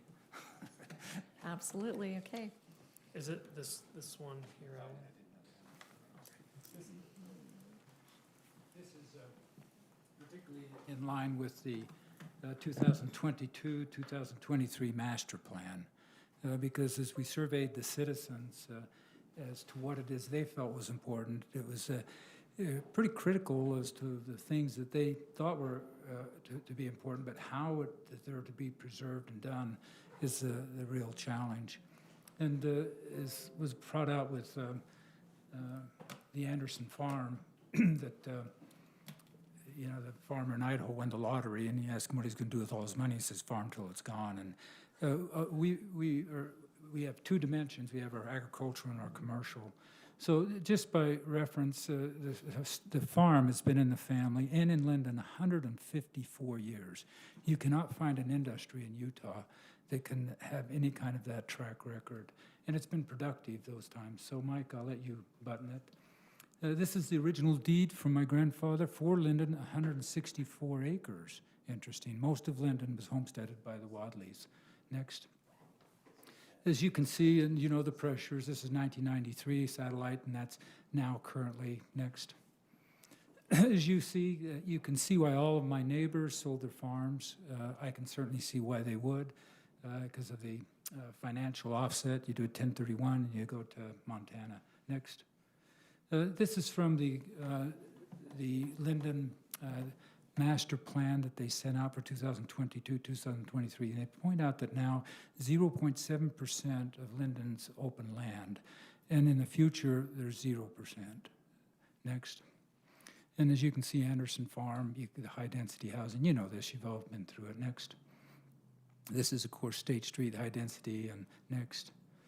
And the general plan is, this is a quote from it, it's projected that it's continue growing for the next 30 years. City staff indicates the city must monitor growth and develop until all vacant land is fully developed and growth pressures tapers. And so unless there's conscious entity, a conscious effort of preserving it, it's simply going to be gone the way of all the rest. And I get it, I get it. Next. So this is what it is that the Lindon residents responded to the survey. 2/3 of the residents felt it being a little bit of country is important, protecting open spaces, preserving and enhances unique historical attributes. Lindon's small town feeling is maintained, control new development, historic uses, and protect historic structures. And this is what the residents responded to the survey. Next. So as you know, over the last 2 years, there's been 120 acres gone. This is a temple, this is the car lots, this is Anderson Farms. You've all come across to your desk. Next. So the commercial farm zone, Adam was very helpful in putting this together. It was to allow that there would be an offset for production so that farming could continue, realizing that farming in itself is unsustainable. Next. And again, it was going to be a holding zone until such time as it's developed, and then it reverts back to residential use. Next. And so as you look at Thanksgiving Point and Sundance, both of these I've spoken with the general managers, operate in the red. If Thanksgiving Point did not have did not have their real estate property coming in, they would go under. Redford had to sell because he had to go out and make a movie every 3 years to keep it afloat. And so now you know they're developing, and that's just the economics of the issue. Next. As you know, Bella Vista, they're operating 3 nights a week. It's 6 nights, that's 18 hours a week. It's far more profitable to be business hours, and so Bella Vista is no longer there. Next. So we've got this, as was referred to as Van, as a unique oasis. We've preserved 18 acres here. It's been kind of a passion. I've been blessed with a very good job and financially been able to do this, and I like doing it. And we're hoping that going forth in the future, it can be protected and preserved. Next. So there's 2 parts to the Wadley Farms. There's our agricultural and commercial, and we've had that agricultural discussion. To what threshold does somebody come in and can be a commercial farm, saying that they are agricultural, and simply leave it at that? Next. So last year, over the years, we produced over 35,000 boxes of fruit. And you should point out that only 2% of the food we now eat in Utah is grown in Utah. It's anticipated in another 5-10 years that fresh peach in Utah will be a thing of the past. We've planted over 1,200 grapevines. And again, that's our master plan, is they want to preserve Lindon's heritage agricultural sites. Next. We have our baby doll sheep. We have our 40 beef that we produce. Next. They want to plant and maintain trees. This is out of the master plan to increase carbon sequestration and reduce urban heat effects. We've planted well over 5,000 trees. We believe more than any other business, and probably Lindon itself, in the last decade. Next. We protect historical sites. This is again from the planning of 2020-23. We have the 1880 home we preserved. The barn, the red barn, was Wigington's barn. It was moved from Los Hermanos with Jim Dane helping us. We had the barn from Patton's. We had the railroad building from Toplift. We had the granary. We preserved a significant amount of buildings, and they hopefully can go on in perpetuity. Next. The city wants to develop our wide open interconnected park trails, always an open space. And we realize Main Street goes through the west side of our property. And we think that's important to open. Next, Adam.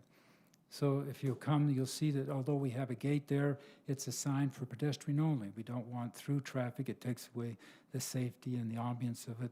But you can walk through the farm, and people like to do that and see the farm and see the sheep. We don't want that to feel like a compound that's exclusive. We want it to feel open, that when you have your guests come in from out of town, that this is where you want to take them. Next. On the master plan, develop community gardens in appropriate locations in the city. And our gardens, our vineyards, our orchards are all open for people to learn how to farm and, like I say, to teach them. That's open there. Next. Supporting Lindon youth through the economic skills and knowledge of building programs. I know I've hired well over 100 of Lindon's youth. You know, these boys here, they're putting the mantle up on the old fireplace in the castle, and all of them are married now and finished their degrees, and they still come back and get lunch and bring their kids. Next. Establish a water conservation committee for Lindon in conjunction with the Natural Resource Conservation Service. In 2018, we installed a state-of-the-art filter, a filtration, and a sprinkler system that, again, farmers come and the National Resource Conservation comes in and uses it as an example of how it can be done. Next. We have the site for the University of Utah's weather station on the farm. This provides real-time information as to the water moisture and the air temperature for Lindon, of which we can plug into for the city as they want with WAN. Next. And we promote and encourage development of overnight accommodations. That's in our master plan. Although there's 30 short-term rentals listed in Utah, there's only Wadley Farms that's listed next. This is in the Deseret News. They listed the 10 most sought-after bed and breakfast in Utah, Zion's, Park City, and so forth. Next. Okay, ABC4 Utah listed as the top unique places. This is in Lindon. Next. The Huff Post listed again, Wadley Farms is one of the best winter stays. So it is a unique place for people to come and experience the agrarian roots and this unique oasis. Next. That's our other bed and breakfast there. They come from all over, and they're fun people. They come from Europe, and I always meet them on the farm, and they like to be able to walk around, and we tell them of the story of the farm and Utah and where we go, and it's fun to have these people there. Next. But they're not real busy, by the way. They're not real busy. As part of the master plan, they want to ensure the quality in commercial businesses to ensure that they will have a positive impact on the city. And so, as you know, as you drive down State Street, what Lindon represents, and as next is you want to promote and encourage and establish the destinations and experimental-based destinations. So we have our dimensions. Last year, we think we probably had over 60,000 visitors from all over the world come to Wadley Farms. Next, to Lindon. And they purchase things, they enjoy it. We have the castle next. We've got the interior next. We got our farm, the barn side. Charitable events, last year we contributed over $100,000 in events for people who need to have it. This is one we did for Fight for Cancer. Next. Random Acts has come twice from BYU. We've donated their time. Next. Life hacks, we want the city to be part of, Wadley Farms to be part of the city. The Princess's Ball at the castle, we are very much are open to support Lindon in these efforts. Next. Ukraine with Love, Alex Boyle was here 2 weeks ago, and we did a fundraiser for housing in Ukraine. Next.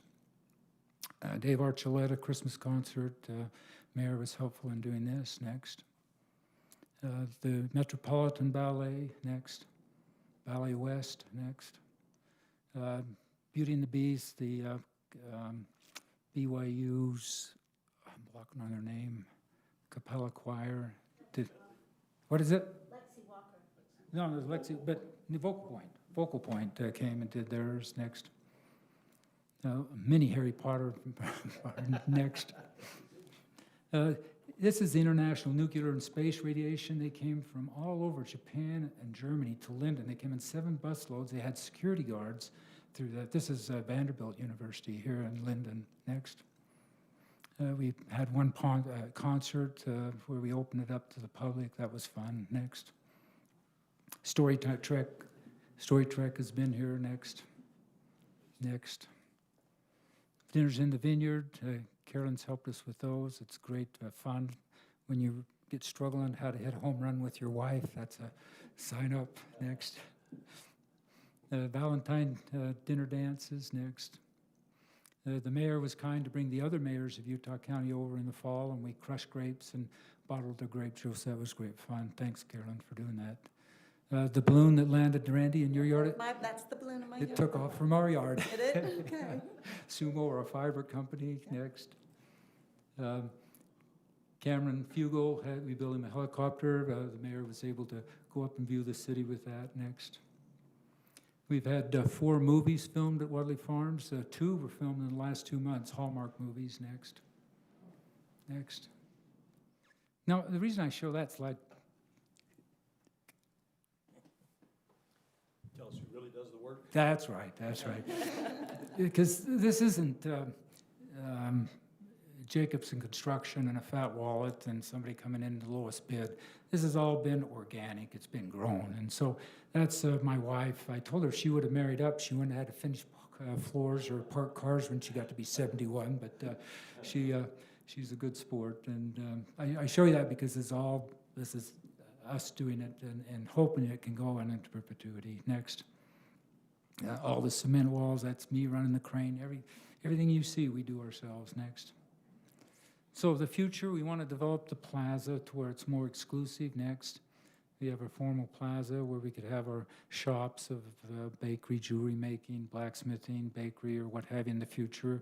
We may be back, but we've got our mission calls, so we're heading out in October to Papua New Guinea, and so we're turning it over to the kids. So you won't see me for 2 years, so you get a break. Next.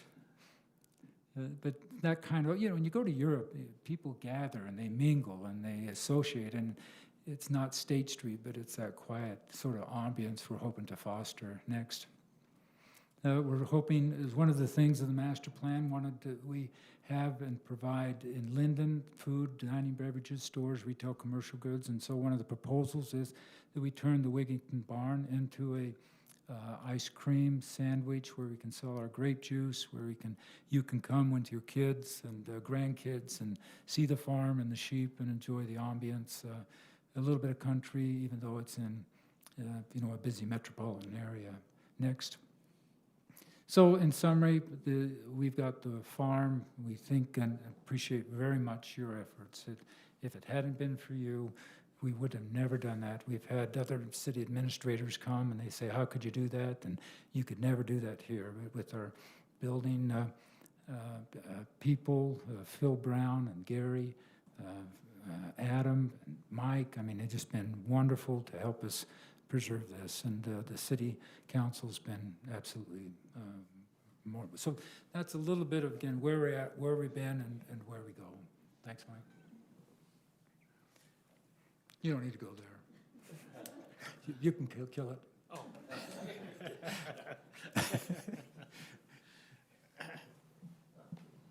All right, thank you for that. And for all of your generous charity as well that blesses not just Lindon, but throughout many, many areas. All right, Mike, do you have any further information for us? Yes, I'm just going to run through the different buildings really quick. And so this would be the conditional use permit for the 3 bed and breakfast units. This would be the 2 that are located upstairs in this building, and then the 1 above the office. So you'd be approving the 3. If the farmhouse turns into a bed and breakfast later on, that Mr. College would need to come update and modify his conditional use permit before that could happen. So, the next one, in 2020, Mr. College submitted for a building permit that this building would be a shop. About halfway through, he saw how it was coming along and wanted to now turn that into a commercial building. I correct that. When I built the castle, I built it over my shop, and so I decided to move the shop further away, and that's what the chateau was. And then I decided to turn the chateau into the shop, or shop into the chateau. And then I needed to put my shop somewhere on campus where I had electrical access and sewer, but it had to aesthetically appeal to the overall ambience. And so I built this shop, and then in the interim, Roger Russell, my neighbor, offered me land in the back of his house, 1/3 acre, which is off campus. And so then I've elected to put my shop off campus, which then opened this building up. And so that's Is why. that what the gates are on the east side of your property? Is that going into what was Mr. Russell's property? No, Mr. Okay. Russell's property, I'm not sure if you can pull that up, because that's the part of the land I'm now going to incorporate into Okay, the farm. that's one of the other, But that's correct, but it's off-site, it's behind the walls. When you go to Disney, you think you're in the Nile River. on the east side, there are 2 gates. Yes, on the east side. And where does that go into? You'll see there. Okay. You'll show that to us? Do you want it on this aerial? Well, or- on the aerial, yeah, you can. So it's about 1/3 of an acre, Randy, that it goes back. It's cemented, walled in, and Correct. that's where I want to put the shop. Google, it's 441 north, 150 east is my address. Okay, it's behind your home. Yeah, Thank you. that's the second red space right there, so it's It's that off, red. it's off of the campus per se. So over time, I've acquired those 2 lots, and that's why we want to incorporate them. And in between those 2 lots, there's a flag lot of some kind, if I'm remembering right? To the south of, Correct. That's That. correct. And that's a flag lot that was, That's correct. is that a single home or a duplex? It's a single home. Okay, thank you. I own that and the home in front of it. Okay, thank you. So for this application, you would be approving an amended site plan and a conditional use permit for this to be a commercial building. The building does meet all the setback requirements. However, due to the change of use from a shop to wanting to turn this into a commercial building, probably the building permit will need to be updated, new engineering, to make sure that it can handle the loads and everything for the amount of people that could go in there. It's small, it's 1,600 square feet This is the per chateau, floor. or is this the Abbey? This is the Abbey. The Abbey. Yep, this is the Abbey. So uses would be kind of a restaurant, not restaurant, but banquet type use, or flowers, cells down below, or a place for making the grape juice for food production on the main level. Is that correct, Mr. College? Yes, and when we would entertain our physicians for recruitment, we always found it difficult to have an exclusive place where you could meet. So we go La Jolla, or maybe you go to Sundance, or maybe things, but even then, it wasn't very intimate. So we'd come to the castle when it wasn't occupied, and I'm thinking that if that's unique for us, it's probably unique for others, that you'd like to have a smaller, intimate gathering, certainly with the temple and wedding breakfasts or what have you. Where do people go and where can they meet and so forth? So it may serve in that regard. And so for this one, you would be approving both a conditional use permit and a amended site plan approval. And I've listed the conditions on this slide and in your staff report. Final building, as Mr. College explained about the barn here, he would like to turn that into a retail building where they could sell sandwiches, their products, and ice cream. Again, this is a change of use from a barn to a commercial building, and so building permit and engineering will need to be updated. It does meet the site requirements for setbacks. The 40% building, 40% max building coverage is still in play with the commercial farm area. Now, one of the things, when we got to this point with the planning commission, we had the discussion of Main Street. You're adding a new commercial building in there. This building is situated, let's see, right here, right next to where the future Main Street would be aligned. And so you can see this is the gap that's remaining in Main Street, where it would connect this 1000 South in Pleasant Grove. Main Street was first identified on our master plan in 1995. It's part of our street master plan today. Couple additional comments on this for you to consider. 480 North and 450 North, those both dead end. They're expected to tie into Main Street in the future. This 450 has a temporary cul-de-sac at the end of the street. There are fire hydrants along both streets. 480 does not have an appropriate turnaround, even though it was called out that there would be a temporary cul-de-sac on the subdivision plat back in the 90s. It doesn't currently exist. And so one thing to keep in mind is about providing adequate fire access to those properties. You can see the ends of those streets in this photo here. Couple things in our conditional use permit that we explained to the Planning Commission as well, that this 17.24 is our conditional use permit ordinance. It says, in the event that land contained within a development is traversed by a proposed major street shown on the master plan, such development shall be designed in accordance therewith, and the right-of-way across the development for the subject street shall be dedicated to the public. You can see the different general plan considerations there as well, and I included those in your staff report. The Planning Commission, their decision on this was that the city enter into a development agreement that Main Street would need to be dedicated and installed by the property owner.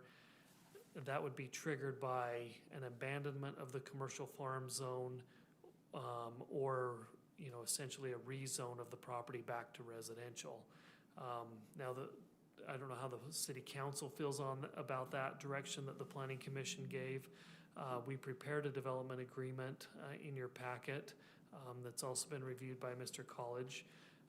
And so, we want to make you aware of the Main Street issues, the connection issues from 450 and 480, but let you know that the Planning Commission's recommendation was to prepare a development agreement. And so just kind of wanted to discuss those items with you if you have any questions. What do you anticipate the likelihood of abandonment would be, if ever, of the commercial farm zone? To develop residential homes. No, I'm just, and what is their vision? Is that never going to happen as long as you and your posterity can maintain that? As Brian's laughing over here. I'm gonna say forever lasts about 50 years. Yeah, exactly. No, I understand. Well, we've set it up so it can go on in perpetuity. It's not my investment. I don't need to sell, and I'm not implanted. So we've set it up in a trust for the children. But as you well know, it's hard to predict 10 years, 20 or 30. We know that they too have a love of the land.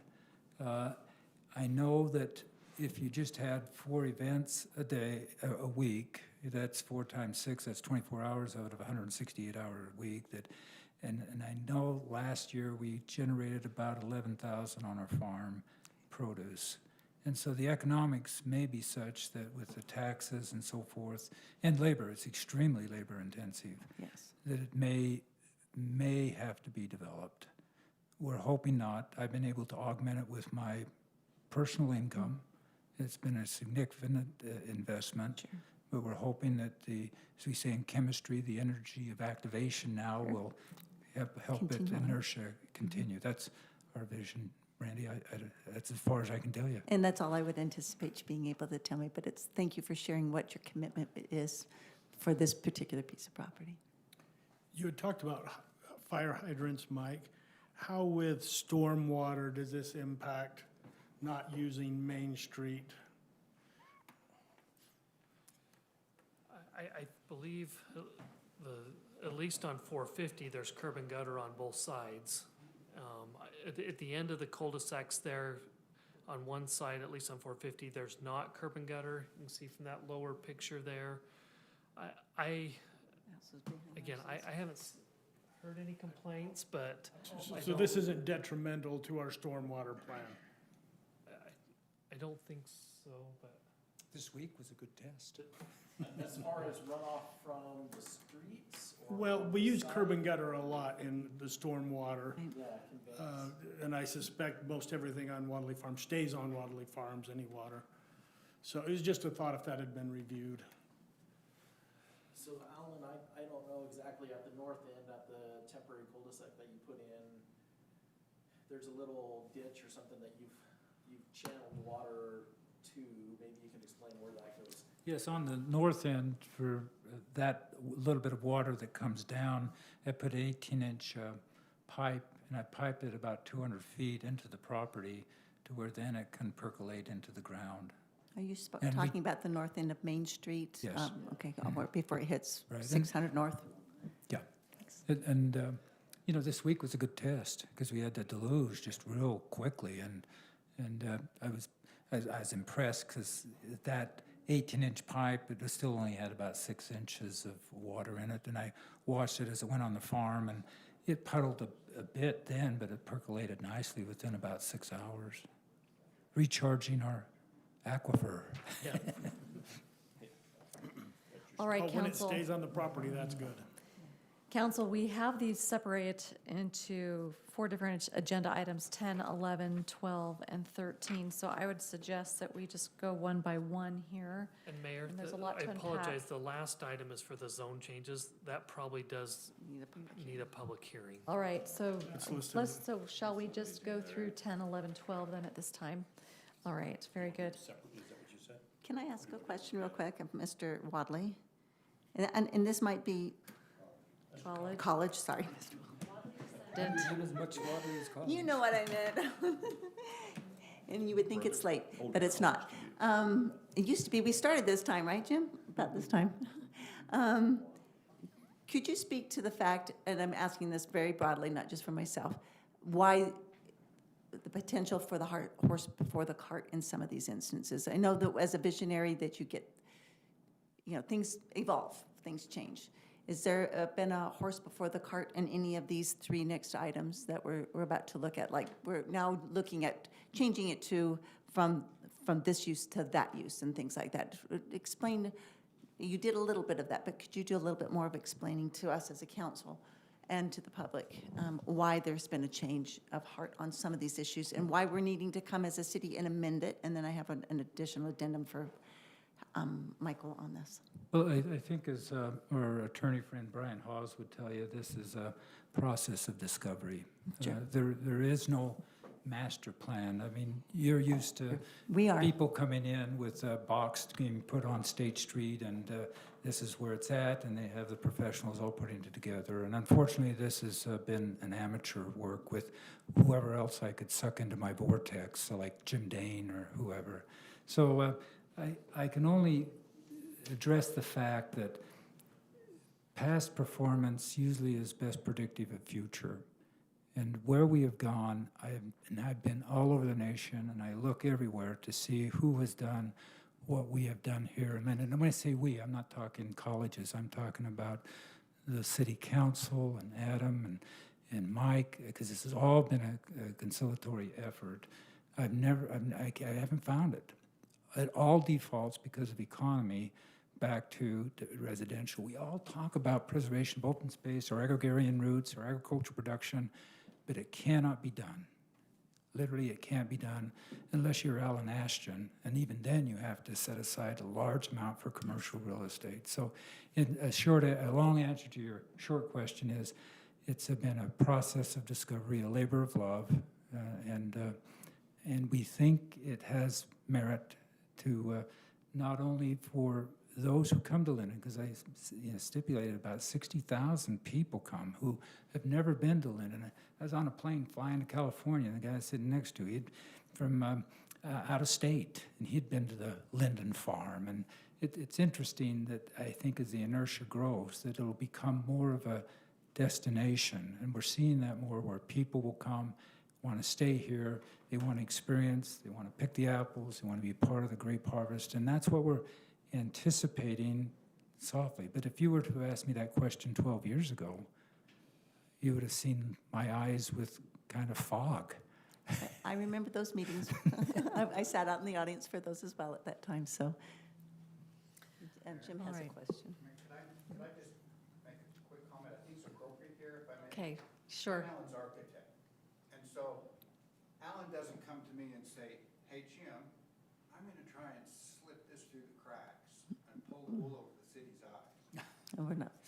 He involves Phil, and he's got an engineer named Richard Nelson. Richard and I work very closely together. Richard did all of the engineering for the Harley-Davidson place. And so Alan comes in, and then he's put this enormous beam in place. And he says, I think I might need some engineering on this to make sure, Phil says I have to have something to make sure that this is going to be the right size.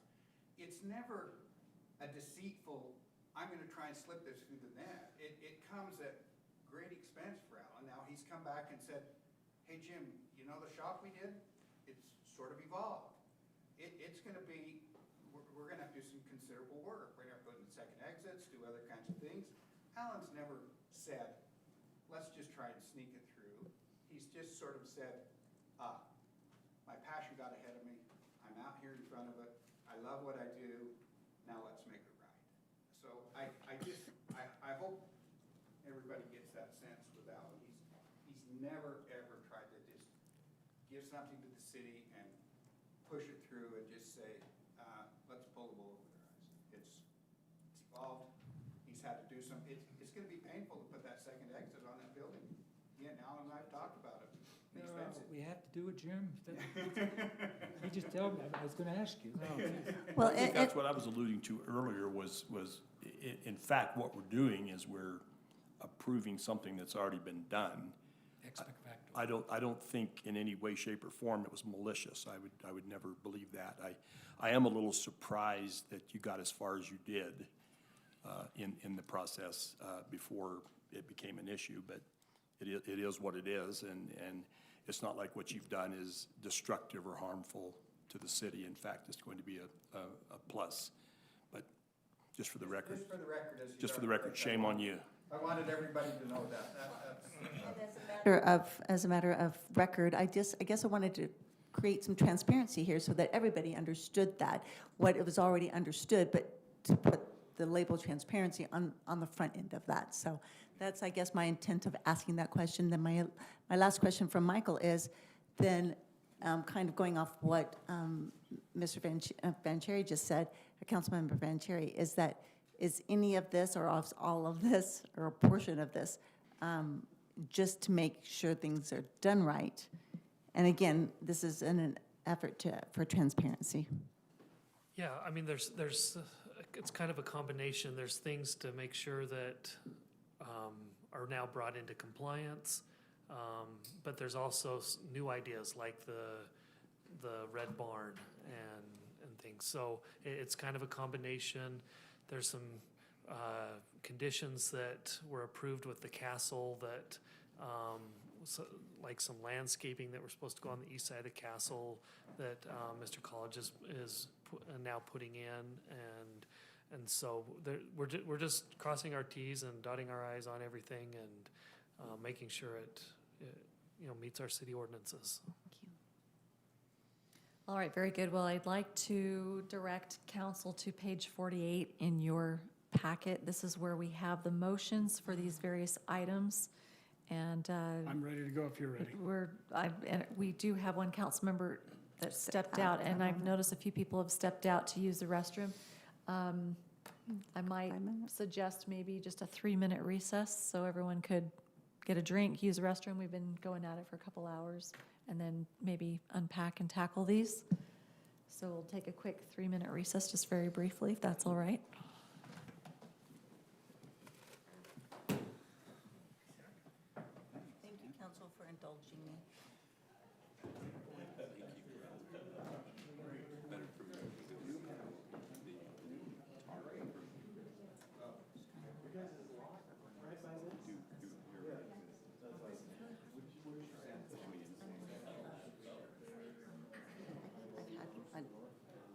seizures are like little kids. So I've been speaking, my ability to speak with my friends all day is just amphetamine.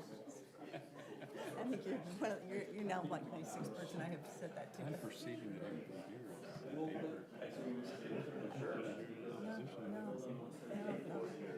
Yeah, I think the gardeners who have been good friends with me over the years. And I've been in classes with both. My question is, will Main Street ever be open for us to? That's, I guess my problem is why are we waiting? What are the reasons for waiting and dividing those two streets, access to the street? I'm in the middle of a fit right now. So, we don't, right here, I continue to talk, but, less than 30 seconds. And that's why I went to Mexico last time. Hopefully things will turn out. I have had some questions. You said you could go. Yeah, I was waiting for healing, and then my regular doctor told me that it would be, my neurologist said it'd be 5 to 10 times longer because of the MS. But then, and then they just waited. And I'm like, sorry, that's not the answer I want. At least want some more. So then I went down to Mexico. I just got back. And they have a feeling that it could be, I received some additional stem cells, which are going to help it. It could be a disc that I have, some disc.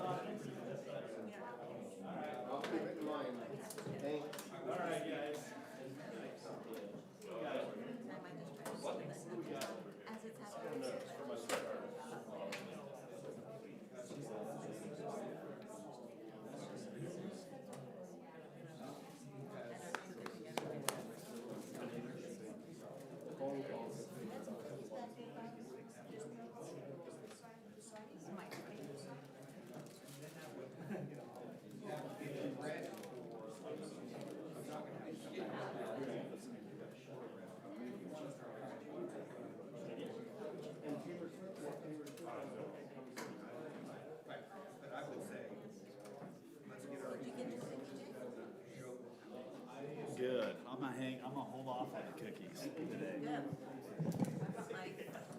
Take them to your kids. They don't make it. They've had enough sugar.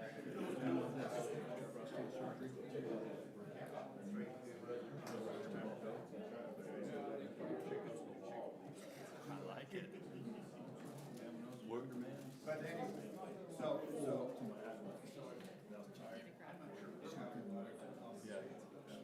Not now. Words to live by when you gotta go eat.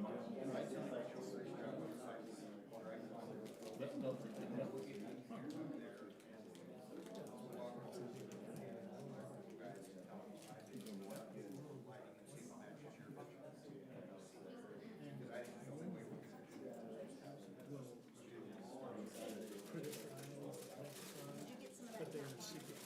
It's just, I don't know what it is, if it's stale or not. I did that last time, that's what it was. Look to see if they want one second. Oh, yeah, no, I didn't see any bottled water in the fridge, so it's okay. Maybe they'll just barely quit. Doesn't have a color. That's right. Change the Aware of flavor a her little data bit. studies. I get a weekly. Where'd you go to bed? Okay. All through email. She does all through email now. Me and Van are part of those results. Yes.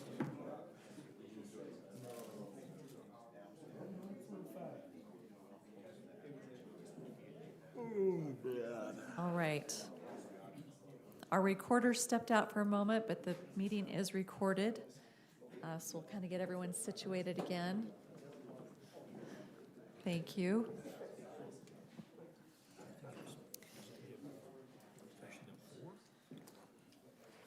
All right. So we're on item number 10 here for the review and action.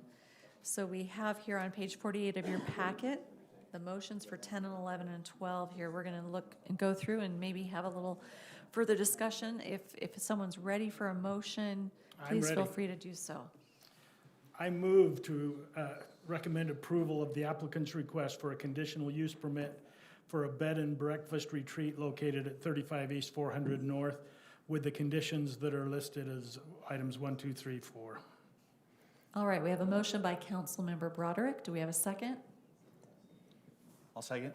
Okay, second by Councilmember Hoyt. Any further discussion? Okay, we'll take a vote. All in favor? Aye. Any opposed? All right. I will continue if you don't mind. Thank you very much. I move to recommend approval of the applicant's request for a conditional use permit and site plan for an additional commercial use event building located at 35 East 400 North, again with the following conditions as listed, items 1, 2, 3, 4. I'll second that. All right, we have a motion by Councilmember Broderick, seconded by Councilmember Vanchery. Any further discussion by council? All right, we'll take it to a vote. All in favor? Aye. Any opposed? Okay. that I'm on also- a roll. You I are. move to recommend approval of the applicant's request for a conditional use permit and site plan for a retail building located at 35 East 400 North with the following conditions, and this is referencing the Red Barn. This is items 1 through 5 as listed. Second?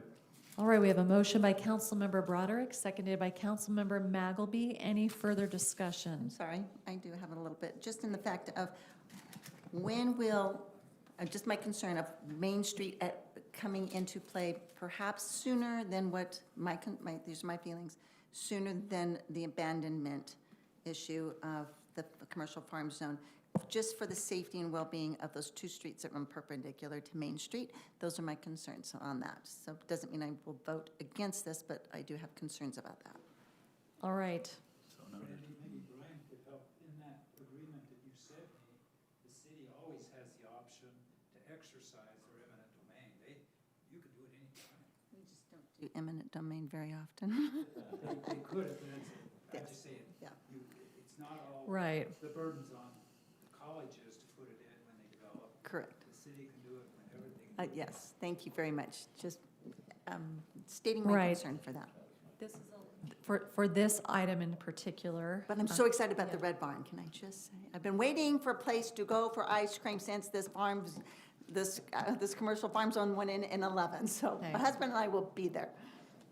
The other thing question I have for staff is if another conditional use comes forward and it's to create another commercial use along the alignment of Main Street, that's something that could be reviewed again, potentially. All of the conditional uses, all the commercial uses are conditional use.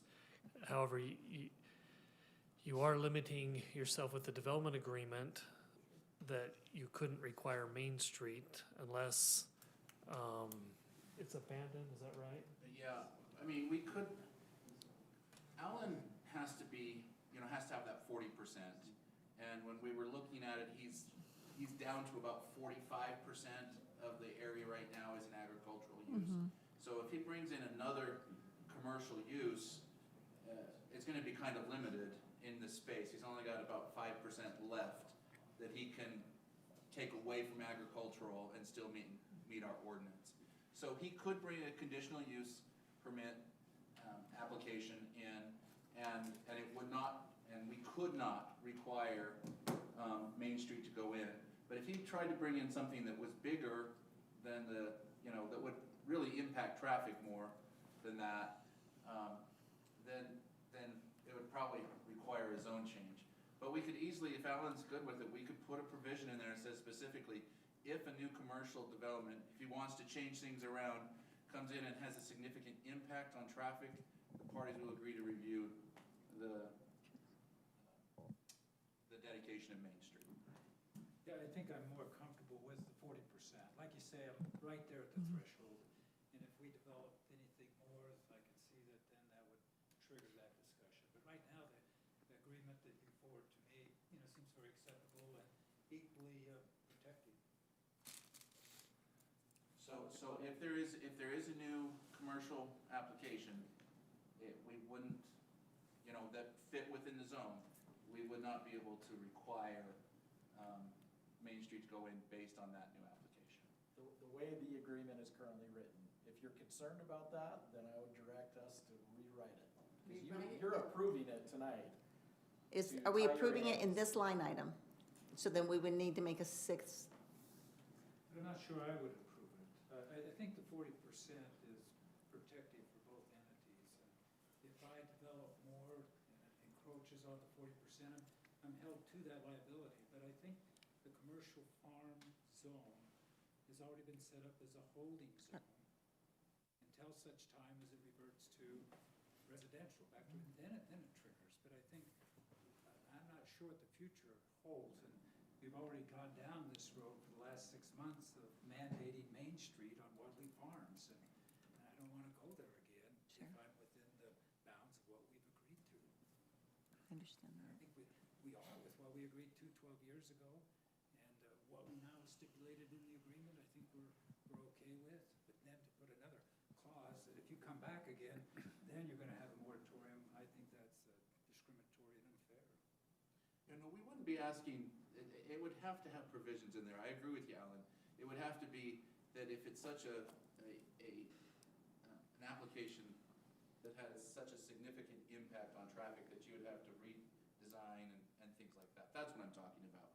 If you're coming in for another commercial building that's gonna not take you under that 40, but if you're coming in to reconfigure all of your uses, I don't know, I'm just throwing out, I don't know how you would do that, to tell you the truth. But I think we could draft something that says if there was a use that significantly increased the traffic in that area, that the parties can discuss it. But Yeah, I do feel comfortable with what we've written based on the circumstances. I appreciate the comments and my Yeah. motion stands. Okay. All right, thank you for that. Sorry, okay, so we have a motion by Councilmember Broderick, and this would be encompassing the, let's revisit, so we just have this is. Number 12. This is the, Number 12. Site plan and conditional use permit for the Red Barn. the Red Barn Retail Building that also, this encompasses the development agreement. Okay, very good. So we have a motion by Councilmember Broderick and seconded by Councilmember Magleby. Is that what I heard? Yes. Okay. After that hearty discussion, thank you. So we'll take a vote. All in favor? Aye. Okay, any opposed? All right. That passes. All right, then we also have the rezone from 2 parcels to R120 to commercial farm. I make a motion to open a public hearing. Second. All right, we have a motion to open a public hearing by Councilmember Broderick, seconded by Councilmember Powell. All in favor? Aye. All right, we are now in a public hearing again, and we'll go ahead and let All right. Mr. Florence present. Yes. Thank you. So, last item, these 2 properties here are currently zoned, they're highlighted in red, they're currently zoned residential R120. This, I don't know the history of this back one, maybe Mr. College can talk about that one. It was divided off this home in the front. This parcel here, this home was rehabilitated recently. It was a drug house, as far as I remember. No,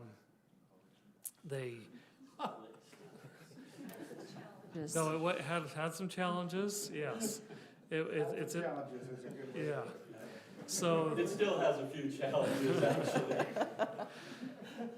So, this property, they've been cleaning it up. Mr. College is building his home here, or has built it.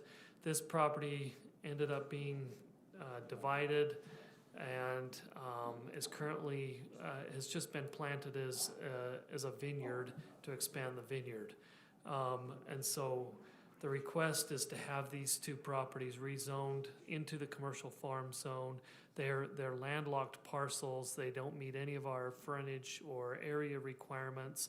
One of the conditions is that they need to be incorporated legally with the legal descriptions into the commercial farm zone. And so one of the items we discussed also with the Planning Commission is about having the 7-foot masonry or concrete fence separating now these commercial properties from the existing residential properties as we would with any commercial property. So with that, we'd be glad to answer any questions. Mike, does those two parcels make up that 45% that we were talking about, that they're currently, is that part of that equation, that percentage? Yes. All right, any further questions of staff? Okay, this is a public hearing, so we'd welcome any comment or questions from the public here. I would just make one comment. I think if these things expand, I for one don't see any problem making these things bigger. You know, picking up little parcels along the way to just make it bigger. More vineyard. Yeah. Buffer too. Lindon's version of vineyard.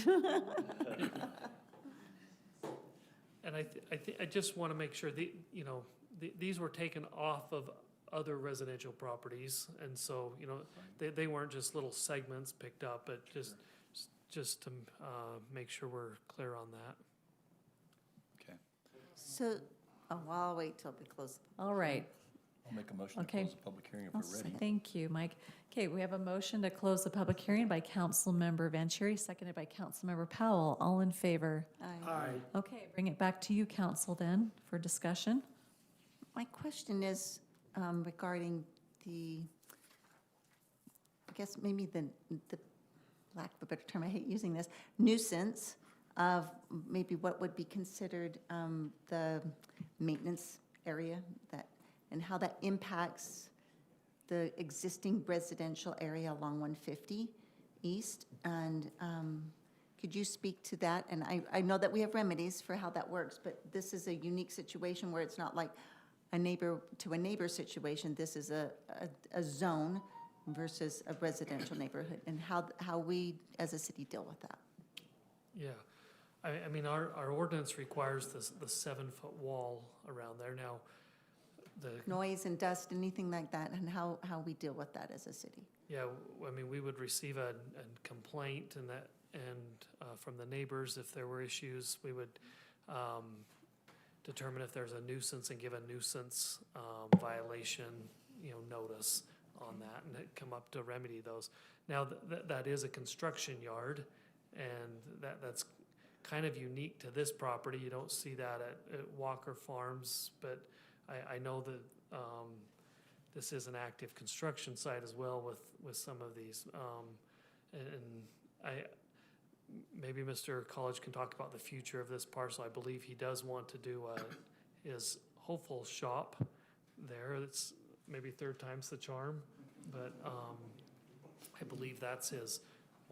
And how high can a typical shop in that location be? Yeah, now the ordinance does allow you to go to 35 35? feet. Yes. Mine's 19, and I have pictures of the way that looks with the 8-foot fence around that area. The shop, once it's completed, all the construction equipment will probably be moved off-site, but I have a picture there if you wish to see how it looks. We're setting these cement walls up today, but it's 8 foot across, and the Gardner's property's on the north side, and we've surrounded their property with cement fence. Okay. Yeah. And they struggled with their lights. In fact, as they brought that up, there's Randy. The Gardner property's on the north. I'm putting those 8-foot cement walls up, contiguous across. And on the east side is Russell Rogers. He's here. He can point that. But I have also a cement wall on the east side there. And the access to this is different than through those gates. How do you access those? Through those gates The- and or the just- flag lot. Okay, I have, the flag lot that comes Yeah, off I of own those. 150. yes, I have those two Yeah. houses that we own there.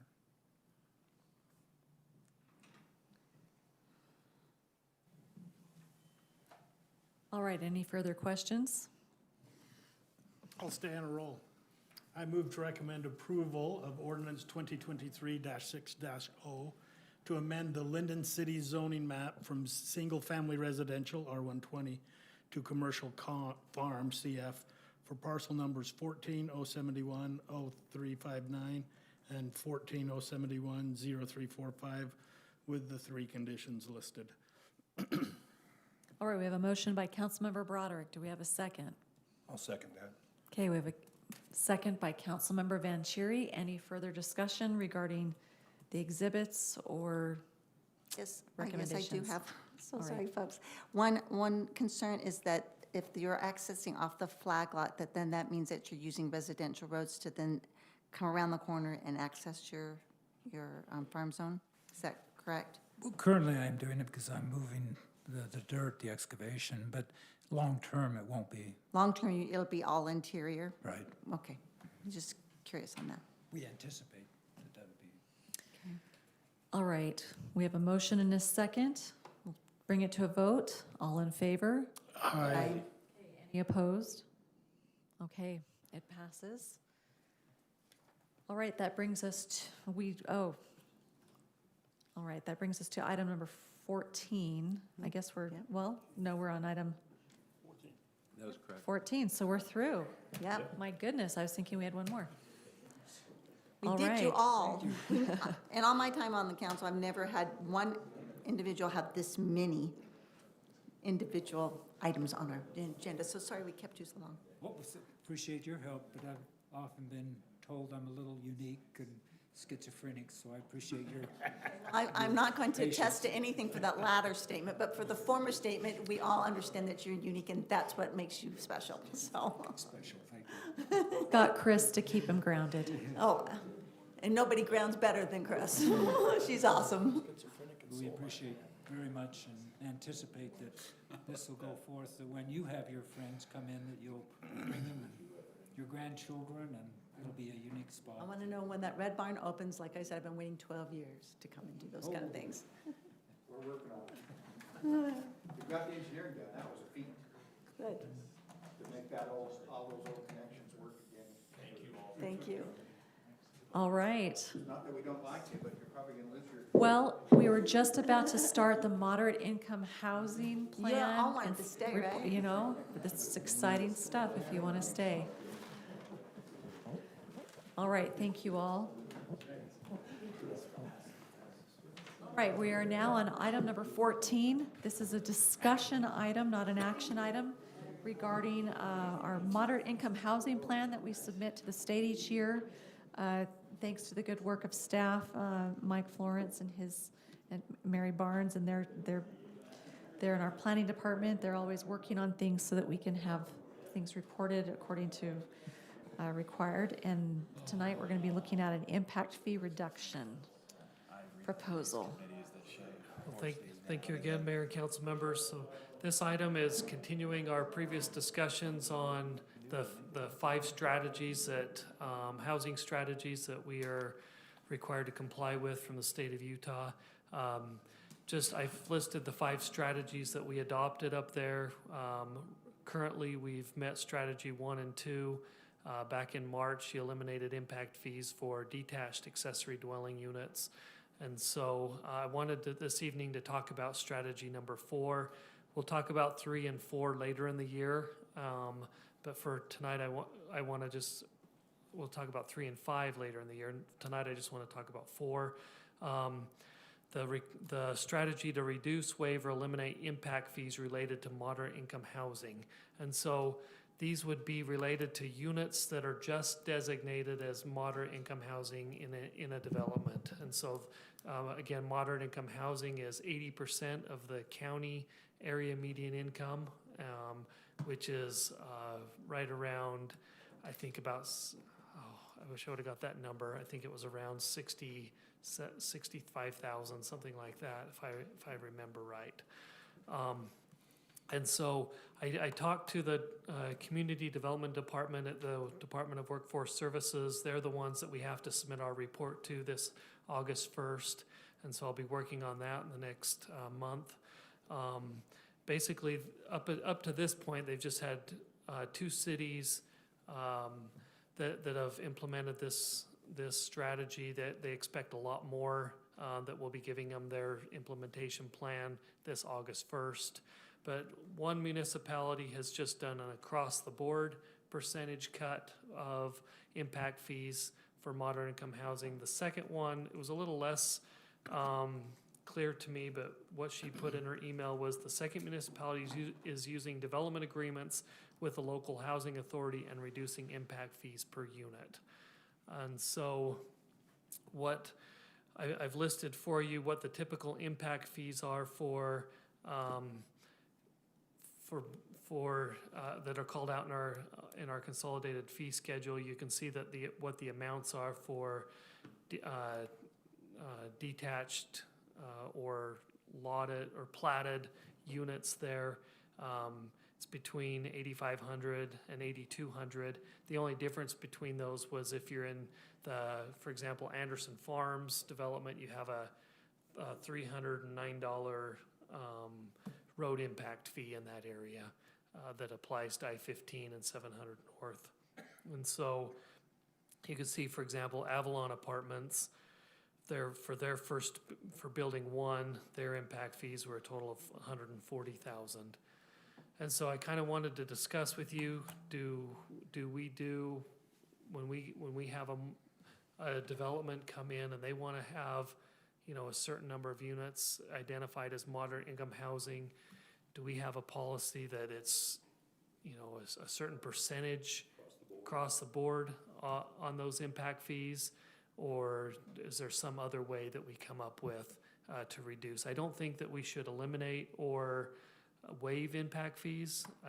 There's still some impact because of those units, but what could we do as far as reducing impact fees for those specific moderate income housing units? Well, the question that I have, and if my understanding is correct, you have a level of 100 or whatever, 100% of the costs that you have for the impact that comes from new things. If you reduce the fees, that money has to come from someplace else. It's not like designed to be a moneymaker. So other people are now subsidizing their permits. And I guess I struggle with that. I think what we also have to look at too is if we're, the developers are looking for ways that they can create, moderate income housing, and we're hopefully partnering sometimes in these ways, potentially looking at ways to partner with that goal in mind. Yeah, and I don't see that, when a development comes in, more than likely Lindon's not going to see, just 100 units of moderate income housing come in. It's going to be, the developer's still gonna pay, let's say he does 100 units, for example. There may be 4 or 5 that are identified as moderate income housing. So the developer's still paying, a majority of those. Yes, my point was there's 100% of amount needed of funds to take care of the impact. And if you drop it here, it's got to go up someplace else. The remaining 95% or whatever is going to have to absorb that. I'm not trying to discuss the number of units, Yeah. just purely the Yes. percentage of money that would come in for the impact. Well, didn't we determine a while ago when we were researching this, that for a $65,000 income and backing out all, the taxes, insurance, and a percentage of your total income, I mean, wasn't the cost had to be something like $325,000 or $330,000, which, are we really gonna see that? Find that. Yeah, right? we're really gonna find someone coming in that's gonna be Not in the selling city. units for $325,000? I think what we're looking at is the moderate income levels, not the low income levels. Well, but I And think, maybe do we? yeah, I think what you, Yeah. Not the low, but I moderate. don't, It's 80% of the AMI for the county, which is, I bet you're close. What is the current AMI data point that they are working off of right now? Mary looks like she has that. I've got our, I have it up right now. So it says, moderate, Utah County median income is $77,007 a year, and then 80% of that is $61,645. That's who we need to provide housing for, so 61. The 61. So is the state giving us pressures to do this as part of the, This was one of the goals that we selected. But right, that's true. I mean, to Van's point, reduce it 5% on moderate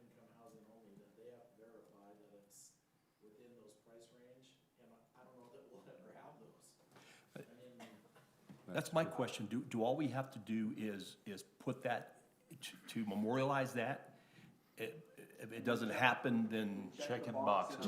check the box and we're done. You can't Unfortunately. make somebody come and buy a house that falls into the category of a moderate income wage earner. Yeah. All good points. I mean, and I like to do things that help affordable housing, but I have a hard time taking money from somebody else so that somebody else gets that Yeah. benefit. A soapbox item for me on this is there is no guarantee that that savings that you would be adopting is gonna get to the buyer. Yeah. So we reduce the impact fee, that's paid at the time a building permit is paid, which most of the time is paid by the contractor. They come in, they get a check, and they either are passing it through, they're writing it at that point. The purchase on the home is already done. Somebody's already signed on the contract to buy that house for a certain dollar value before the building permit is probably pulled. And so This is the spec home. I'm just throwing that out there. This No, is it's a true, difficult and thing for me. The state says lower impact fees. Well, that's after you already have a sale. Ivory Homes doesn't come in for a building permit unless they've already sold it. Closing the gates after the cows got out. I mean, my recommendation is that you would have something in the consolidated fee schedule that says, we're gonna lower it by this much by a development agreement, so that you know, that's really going to happen, that there's going to be blank number of units that are going to come in at the moderate income level. Yeah, what's hard is those committees are chock full of Ivory Homes, realtors, and, they're the Developers. ones making the rules, and they're the ones getting the benefit. It's so backwards. Yep. It's so frustrating. So I agree with what's been said. Let's token, check the box. Unfortunately, that we can't do more. We wish we could. I hate to say that, it feels like a token, but in a little bit it is. So. It'll check the box and it's likely not to happen. What's the harm? You could, on a big development. Yeah, They could. come in and say, we wanna make certain price points and, but on most of the projects we're gonna see, I don't know that they'll be in this range. I would love to see a developer give a rebate to a person that is coming in at a moderate income price. And instead of, if they issue a rebate, then we make it so that they don't have to pay as much on something. But it should go right to the buyer, moderate income buyer. Sounds like we need you at the state. Yep. Make that happen. Yeah, right. $350,000, we're talking a mega tough shed. Really? I think, that, I think this is a simple, though, item that, does go a long ways, that, you are showing this, the development community, the state, that, you are willing to work with developers that, I don't know what that percentage is, but, and maybe that's what discussion we can have now. I think it's working with the developer who works with the moderate income purchaser. It's not just the developer, it's the one who does work with the person that we are supposed to be taking care of, that the state is mandating that we take care of. Well, I look at Wayne Corbridge. Wayne has come to me any number of times, and I know he's probably come to you guys too, wanting desperately to provide moderate and lower income housing. But I think he would be the first to agree. While his intentions are noble, he can't build that housing and stay in business if that's his price points, is in the low 300s. We know that for a fact. So your point's well taken, but it would be Like you said, it'd be a a really challenge grand to find a tough shed. developer who is, in this market today, who is doing low and moderate income housing. Few and far between. There's this very specific developers that do that. You got Cowboy Partners, they do a ton of it in Salt Lake County. You've got, what's the other one I worked with? I can't remember their names right offhand. They did the first multifamily building next to the Front Runner Station in Provo, just north of there. Those are the two, and then you've got a few housing authorities. Well, housing authority, sure. But other than that, there's not a ton of developers that get into it, because there's a lot of federal financing and a lot of state financing as well, so. Yeah. So Mike, to move this forward, do we need to come up with a percentage, or are we okay to just say we have a policy that will reduce it in a development agreement? What do we need to do? I mean, in most of your, I forgot to look at our impact fee ordinance, but most of them already say you're going to reduce them with moderate income housing, if I remember right. Maybe ours are old enough on a few of those. So you're probably I looking would- for a percentage.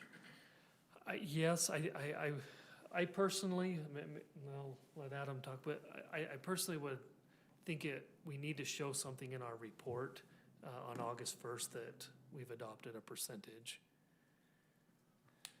What, can you reread the goal that we put in the document? Yeah, the goal is right out of the state code. It says reduce, waive, or eliminate impact fees related to moderate income housing. So if we said 15, is that too low? Do they scoff at that and say they're not really putting forth effort, or? Someone said 5%. Yeah, I mean, There's no statutory requirement for an amount, so. no, I mean, I put 25% as a discussion point in the Right. staff report, so. I mean, if you're looking at 5% on the highest impact fee of 1,086, actually, that's not the highest, sorry, Parks is the highest. But on 1,086, that's $54 at 5%. So it makes no difference, really. No tangible difference. 25% doesn't really. Well, I think it's across the board. Council, Well- would you want to Fast food place. address this reduction across all the impact fees or a specific impact fee? Because I'm seeing 7 different impact fees. So, Like your water fees are your big ones. mhm. Well, that seems like they do. And you wouldn't even have to go across the board. Yeah, let me throw out a suggestion. So Yeah, that'd be something you helpful. could look at, our police and fire impact fees are all being collected to pay the city back for its investment on the public safety building. And so in essence, that's a cost that's already gone. We're just paying ourselves back and it goes back into the general fund. So waiving that, I don't know, to Van's comment, I don't know that we're really. It's at least already been paid. Get it somewhere else. It's not gonna be borne by somebody else, I guess, is what I'm saying. It's not We're gonna cripple collect up us to a certain financially. point and see if we can get money back. So that might be two that you could just say, we're gonna waive police and fire. And that checks the And box. for anybody for the moderate income I housing. like that. I think I like that a lot. Yeah, Yeah, that sounds good too. reasonable. It's much more Yeah, definitive. let's do it. I mean, is that the only two you would reduce or waive? Check the box for the I state. mean, that's, what, 300 and, Well, what's 25% off of all the impact fees combined on a single family home? 8,500 times 0.25. Over $2,000. 25% would be 22. 150. yeah, 2141 about. Well, but 25%, there's, like you mentioned, there was no call out for any specific, it just says a reduction. So potentially, I guess. I think what I like about the fire and police is that it's less arbitrary. It's very concrete. You can say, this is what we're I not took doing, these but off. that's just my thoughts from the hip. It seemed at some point though they could see through the ruse. Yeah, but it's. But who's checking it? I mean, nobody. 500 for parks. And It does.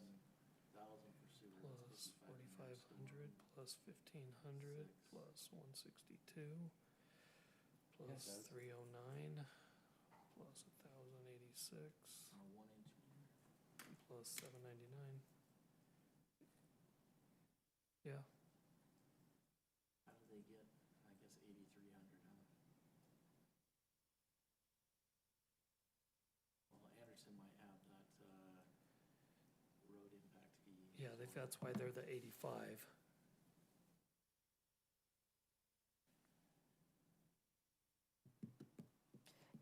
Yeah, I'm pretty comfortable with the waiving completely the police and the fire For low-income housing. I am It's a for the Start. moderate housing. for the moderate income. Me too. This will come back year after Usually for a year. start, is it with different Start? pressures that will I come said from the it's a state start. with Might each as well start legislative. low and give us some place to We're work. negotiating, I like it. I mean, is that where you think you're at, is just waiving the $300 or $310, whatever that is, and then, I think I would phrase it as, we waived the fire impact fee and the police impact fee. Knowing full well that they'll never be passed on to the buyer, or that'll never be realized by the Well, we'll never see an application either, because they can't build a home in that No. range. Yeah, let them dig. For all they know, that's the. Mike, do you feel like that's a good place to start, and then, at least for this year's report? Or are you feeling like we need to do something more significant? I'm sensing some hesitation. You're concerned that it's not a big enough dollar amount, but every impact fee in every single city and every county is gonna be different. So for the state to say this isn't enough dollars waived, I don't think they could ever do that on an equitable apples to apples basis. Makes one if you really So- care. I just look at it, how does that promote moderate income housing? Well, I'd like to know how the state is promoting it, so I would be right back No, I in the mean, state's face, so. Taxes. Yeah, I mean, Okay. I can put in the report that we waive police and fire impact fees and see where that gets us. If they don't like it, then there's an appeal process, or they give us 30 days to to fix it. I mean, that's the process we go through. Yeah, Fixing. I would also be curious if the 4,500 single-family detached for the parks is really a true cost. Because typically what I've seen is that goes into a bucket to then spend, but We use That that might be a outside conditional amount. consulting firm that reviews everything, Yeah. all of the costs. This is not an arbitrary number that we come no, up it's not with. arbitrary, but that might be one that could have some cushion in my mind, seeing how those dollars are used. I think some of the hard infrastructure items would be more difficult to say that those don't have to, come from another source to cover those. Well, if we took from the parks, we may have to call Heath and tell him never mind on that bump we gave him. Well, part, That is not to take care, that's not what impact fees are It's for. not what they're for. That's right, I get that. So you're, yeah, so mixed it's, up yeah. sometime. thank you, legal All counsel. right. Yes, exactly my thought. Brian's making sure he gets that paycheck this month. He's doing everything right. I- So categorically, police and fire, I'm just sensing with staff, there's a question on the reporting, what will be their You can come check. back. Just if we need to. We could eliminate the entire impact fee. We're never seeing an application that's gonna come and be supportive anyway. We're just not going to have moderate income housing in our city because of the cost of land. I don't know, have you seen some of the stuff they're building in Santa Quin? Try to get that. If you go within the high-density housing and apartments, and now you sell those off as units, you're It gonna could meet happen. this. Santa Quin's doing some single families that are like 5-foot size and just a little, very, very, You have to wonder the quality of. So that's my input for start. Those two can be addressed at any time. They can come back and counter with us. And again, the past histories with the state legislature, they're doing more and more to have us do more and more. Each year, that's true. more requirements Yep. come. So So don't give it away too soon. Well, and part of it is we're gonna see what is working, what other communities do.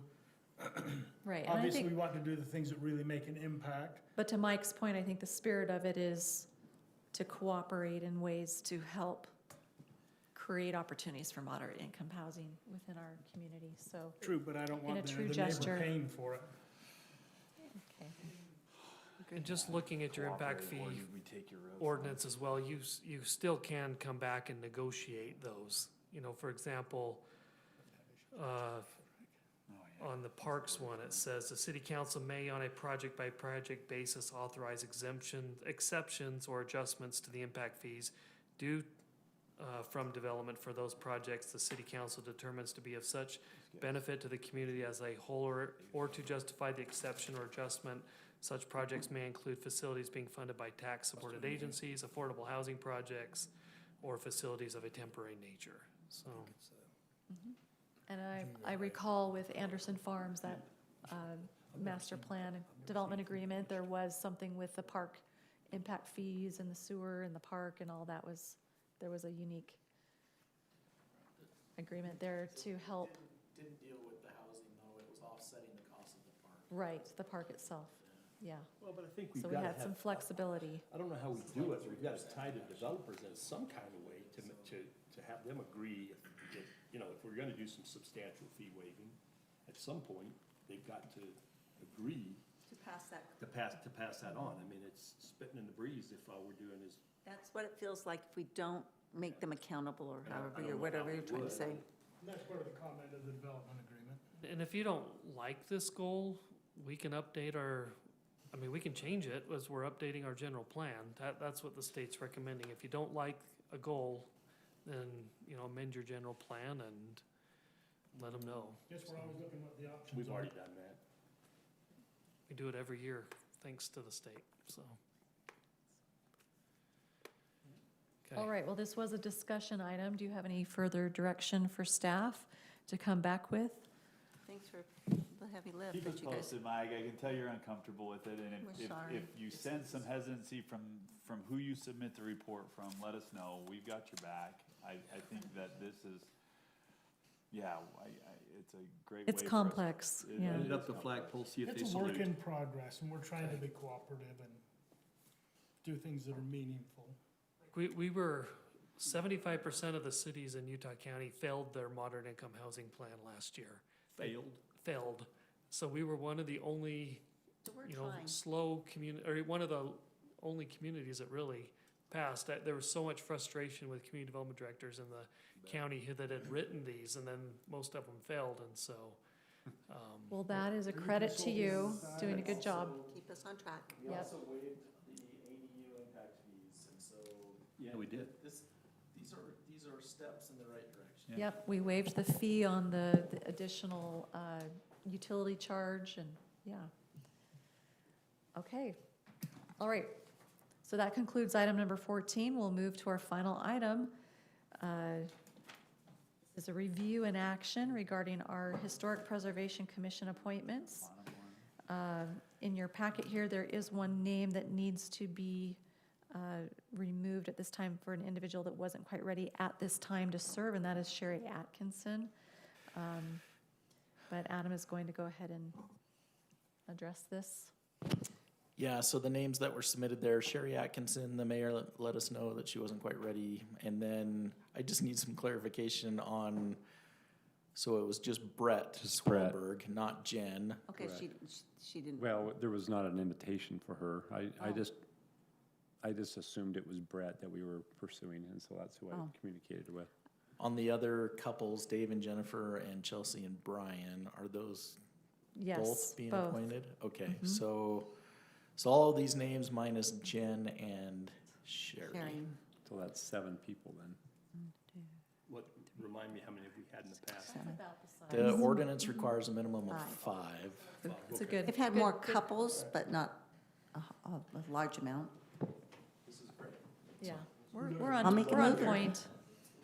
Mary and Mike, and Mary actually serves on the committee, and then Daryl's been The the liaison. liaison from the council, so. Great. I'd be happy to make a motion when we're ready. Great. I move to approve, except for Jen and Sherry, the recommended individuals as appointed to the Lindon City Historical Preservation Commission for the terms of 2 years or until their respective successors have been appointed. Second that. All right, we have a motion by Councilmember Powell, seconded by Councilmember Magleby. Any further discussion? I just have one quick question. Jen Swalberg, was she wanting to serve, or it wasn't? There was not a discussion with her ever. I just Okay. assumed it was, we're just identifying the spouse of that, so we could identify who they were. Open that up to their spouses. I think Happy it's to. more powerful when they're there. I think Sharon Drake has a husband as well that would be Yes. a great asset to this committee. I agree with And that. so as you get on there, if that's something they want, let's bring that back and Okay, and we'll add keep it Include open. them. I would love to see that happen. All right, so we have a motion and a second. We'll bring it to a vote. All in favor? Aye. Aye. Any opposed? Okay, wonderful. We'll have, Make a motion to adjourn. okay, A second. motion by Councilmember Broderick, seconded by Councilmember Vanchery to adjourn. All in favor? Aye. Aye. We are adjourned, and we finished sooner than, Any input? yes, I'll get with you, but thank you. I like the top one, except I'd like to see 100 years instead of a little bit of country. That's what Years of a little bit of country. that's what that